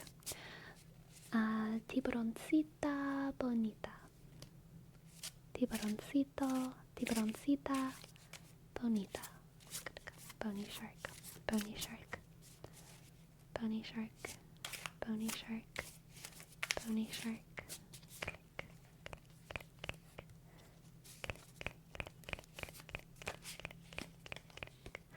What do the cards have for Bony Shark? You got the sentence structure right? You've improved? Thank you. It's all thanks to you, Destructicon. It's all thanks to you. Alright. Tiburoncita bonita. Or Bony Shark. We have the sun, the sun, the sun, the sun, the 5 of Wands, and the Ace of Cups. Good night, Runewood. Bony Shark. This is interesting. I feel like you are a lover of chaos just a little bit. The vibe here is loving competition, truly experiencing competition and kind of like vitriol and violence as a form of excitement and love and as a way to communicate your love for the world. So this is like, maybe you're in debate club, or like maybe you do some pretty intense political advocacy that might include like protesting, and that is your way of communicating love with and for the world. Or it could be something like sports, or martial arts, something like that. But I feel like your way of celebrating your identity, celebrating other people's identities, is kind of somehow a little bit combative. Bony Shark. And I think that you're going to have an opportunity to exercise that very, very soon. In the near future, I think that you're going to be able to engage in that very fulfilling competition,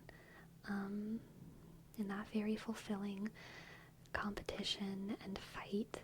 And I think it's going to help you fall more deeply in love with yourself and the capabilities of your mind and your body.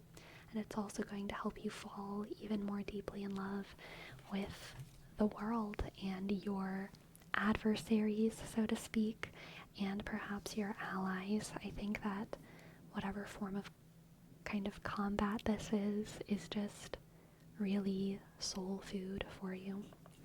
Let's get another card. We have the Knight of Pentacles coming out again. I feel like they've been coming out a lot tonight. Bony Shark, I think that your experiences with said combative hobby or sport or undertaking is something that you have a lot of room for improvement in. And so not only do you get to celebrate this practice, but you're going to be able to get to see yourself improve at it every single day. You're going to get more fluid in your debate tactics. You're going to use words more easily. You're not going to have to spend so much time thinking if this is a debate thing. If it's a sports thing, you're going to enhance your physical grace, your strength, your speed. If it's whatever it is, you're just going to see a lot of real improvement. And I think that that's going to be an exciting undertaking for you. And it's gonna, again, just help to encourage you to love yourself in the world.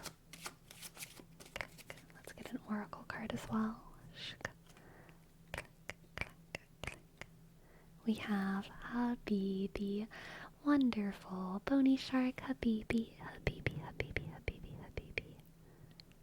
You're beautiful, and I'm so excited that you get to practice your love for yourself and your love for the world in a way that is so unique and so fun and so full of passion. I think you have so much passion, and the world is waiting to receive it, okay?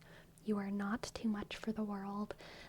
The world is a sponge just waiting for you to pour into it, and you deserve to pour into the world every ounce of your energy, and to love getting the opportunity to do that, you know? And you're gonna do great. You're gonna do great. Thank you so much for letting me read for you, Bony Shark. That was a very happy reading. I enjoyed that one. Very sweet. I hope it resonated. And thank you again for your tip. Thank you, thank you, thank you. Thank you, thank you, thank you.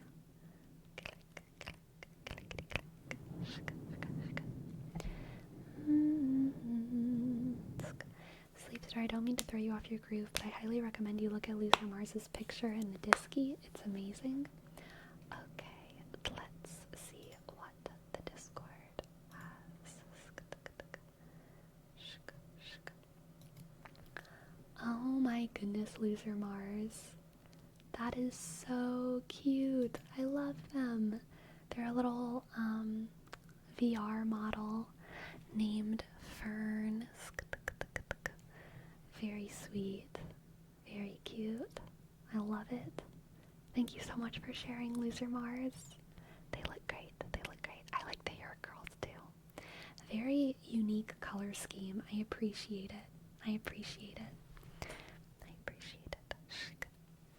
Alright, now we have a word rep for Destructicon for Tiburoncito Huesudo. Huesudo? Is that how you pronounce that? Huesudo? Huesudo? Or is it just Heisudo? Huesudo? Huesudo? Tiburoncito Huesudo. Tiburoncito Huesudo. Tiburoncito Huesudo. Tiburoncito Huesudo. Tiburoncito Huesudo. Tiburoncito Huesudo. Tiburoncito Huesudo. Tiburoncito Huesudo. Tiburoncito Huesudo.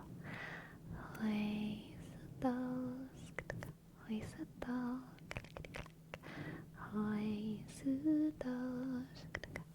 Tiburoncito Huesudo. Tiburoncito Huesudo. Wait, I said that weird. Tiburoncito Huesudo. Tiburoncito Huesudo.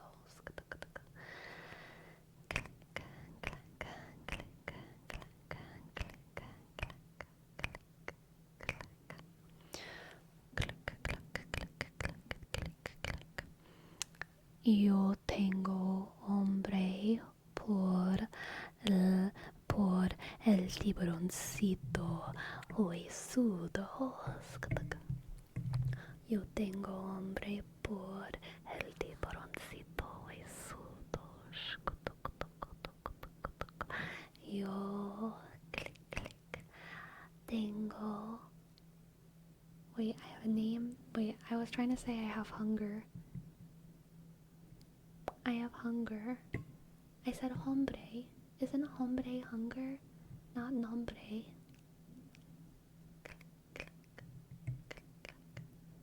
I did say hombre. Okay, hombre. Phew. Yo tengo hombre hambre, hambra. Yo tengo hambre. Click, click. Yo tengo hambre. Yo tengo hambre. Yo tengo hambre. We don't have a sound for H, yeah, except for huesudo.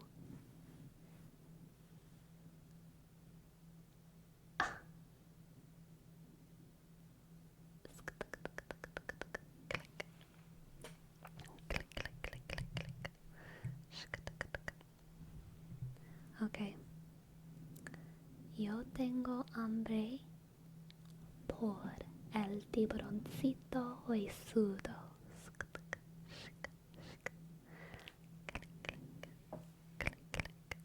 Yo tengo hambre por el tiburoncito huesudo. Yo tengo hambre. Yo tengo hambre.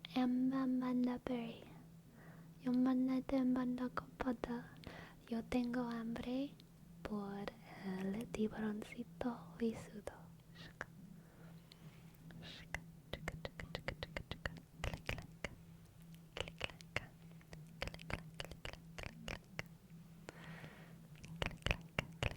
Do we need the whale? Okay. Let's go orange. Let's see if we can go orange. Here we go. Yo tengo hambre por el tiburoncito huesudo. Yo tengo hambre.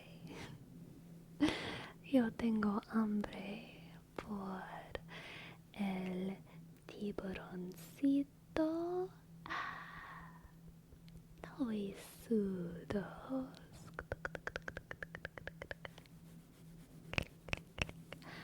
Yo tengo hambre por el tiburoncito huesudo.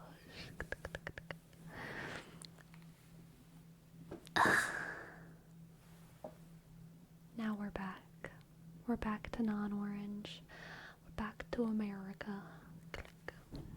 Back to America. Back to America. Back to America. Click, click.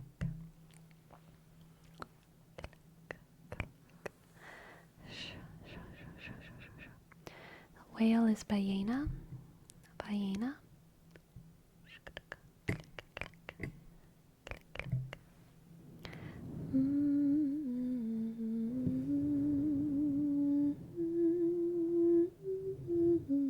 The Canada filter. I feel like Canada filter is I feel like this is the Canada filter. Maybe to really do the Canada filter, I need to do like nah, not blue enough. Canada filter. Does it seem cold? Brr, so cold. I feel cold in the blue. I feel cold.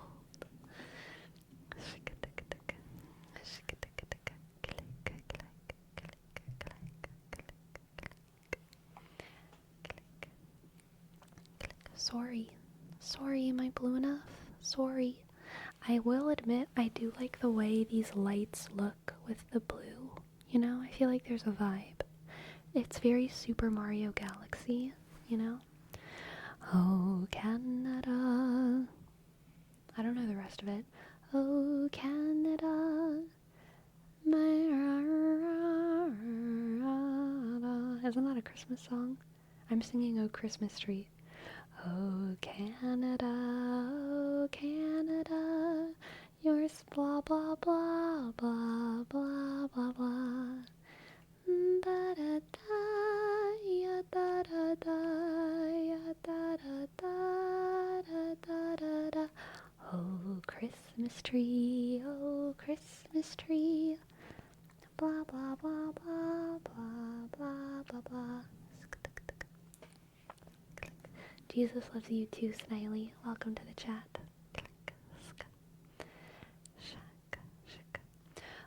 Oh, thank you for giving me the lyrics. Oh, Canada, our home and native land. That's how it goes, right? Right? Our home and native land. Oh, Canada, our home and native land. Hey, look, we have a cat. She looks like a little Canadian little bobcat. A little Canadian little polar bear. A little polar bear.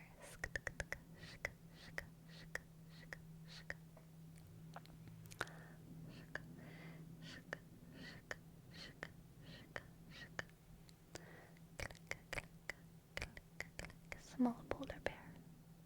See. She looks cold. No, she's a polar bear. She's not cold enough. She's worried about the ice caps, y'all. She's like, oh no, I want it to be colder so the ice, there's more ice. That's what she wants, because she's a little Canadian. A polar bear. A boot. I'm sorry, but goes to boot your redeem. I hope I say it right. I'm sorry about your redeem. I sure hope I can do it right. I'm sorry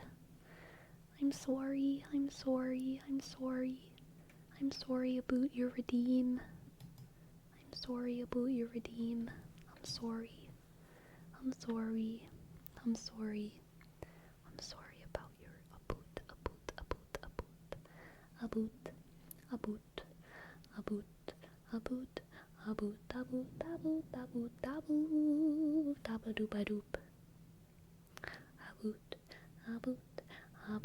a boot.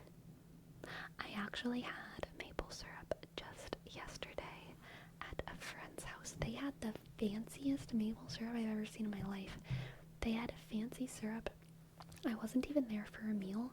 They were just like, you have to try this fancy maple syrup. So I tried some of it on a teaspoon, and it was maple syrup that it was infused with vanilla and cinnamon, and it was authentic maple syrup, and it was infused with vanilla and cinnamon. It was very delicious, and I just had like the tiniest little bit of it, and I was like, oh my god, that was really good. That's the whole story. Did it come in a fancy glass bottle? You betcha. Did you have your pinky raised up as you tasted it? I think I probably did. Probably. Run Amok? Yeah, I think so. I think that was the brand. Run Amok.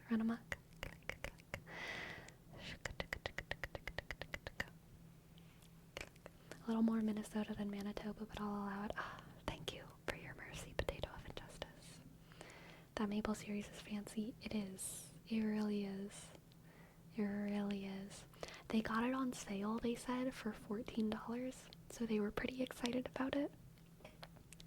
But yeah, it's like $20 a bottle. $14 though for maple syrup is still too much for me. Gotta admit. I just can't. But that is totally justified for if I did have maple syrup, I would totally put it on plain bread. I don't make pancakes or waffles enough. But gotta use that maple syrup on like some good toast, some good French toast, some good French bread, English muffin, whatever you want.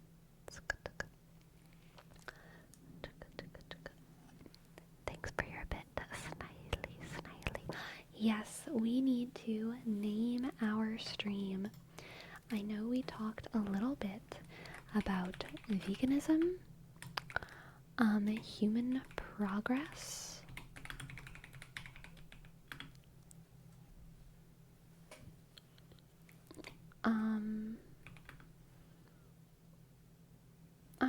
let's skip the veganism because we did more interesting stuff. Maybe I'll talk about... we did talk about veganism a good bit. Young veganism, human progress. Click, click, click, click.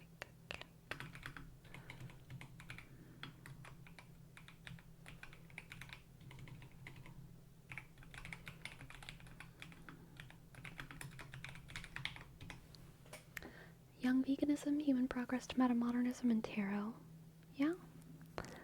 Click, click, click, click, click. Loser Mars, thank you. Thank you, thank you. Young veganism sounds like a rapper. Well, I just don't want people to think that we're talking about, like, I don't know, vegan adulting. Because I was talking about, like, being vegan in high school and, like, how my family felt about it and stuff.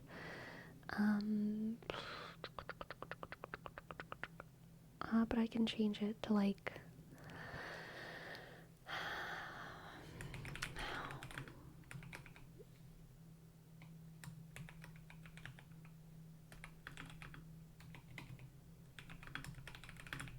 vegan in high school, human progress,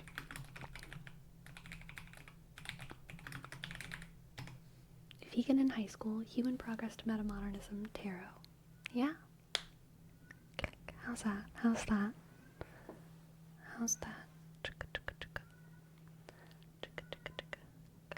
Growing up vegan? I didn't grow up vegan. That sounds like I grew up vegan, which I didn't. Vegan in high school sounds like a Disney Channel original series. Yeah. Yeah, it kind of does. But I'm okay with it. I think I'm okay with it. Alright, let's see who we should raid. Salem Arcana, post-eclipse cozies. That sounds fun. They're doing some VTubing.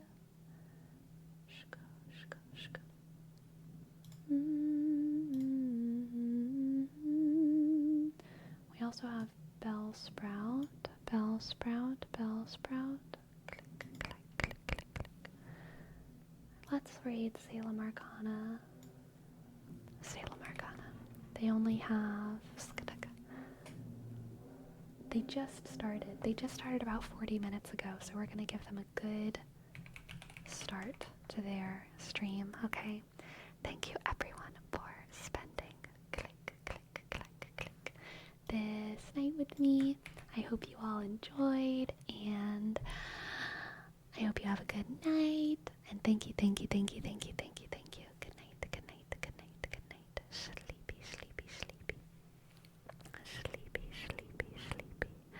Good night. Sleepy. Good night. Good night.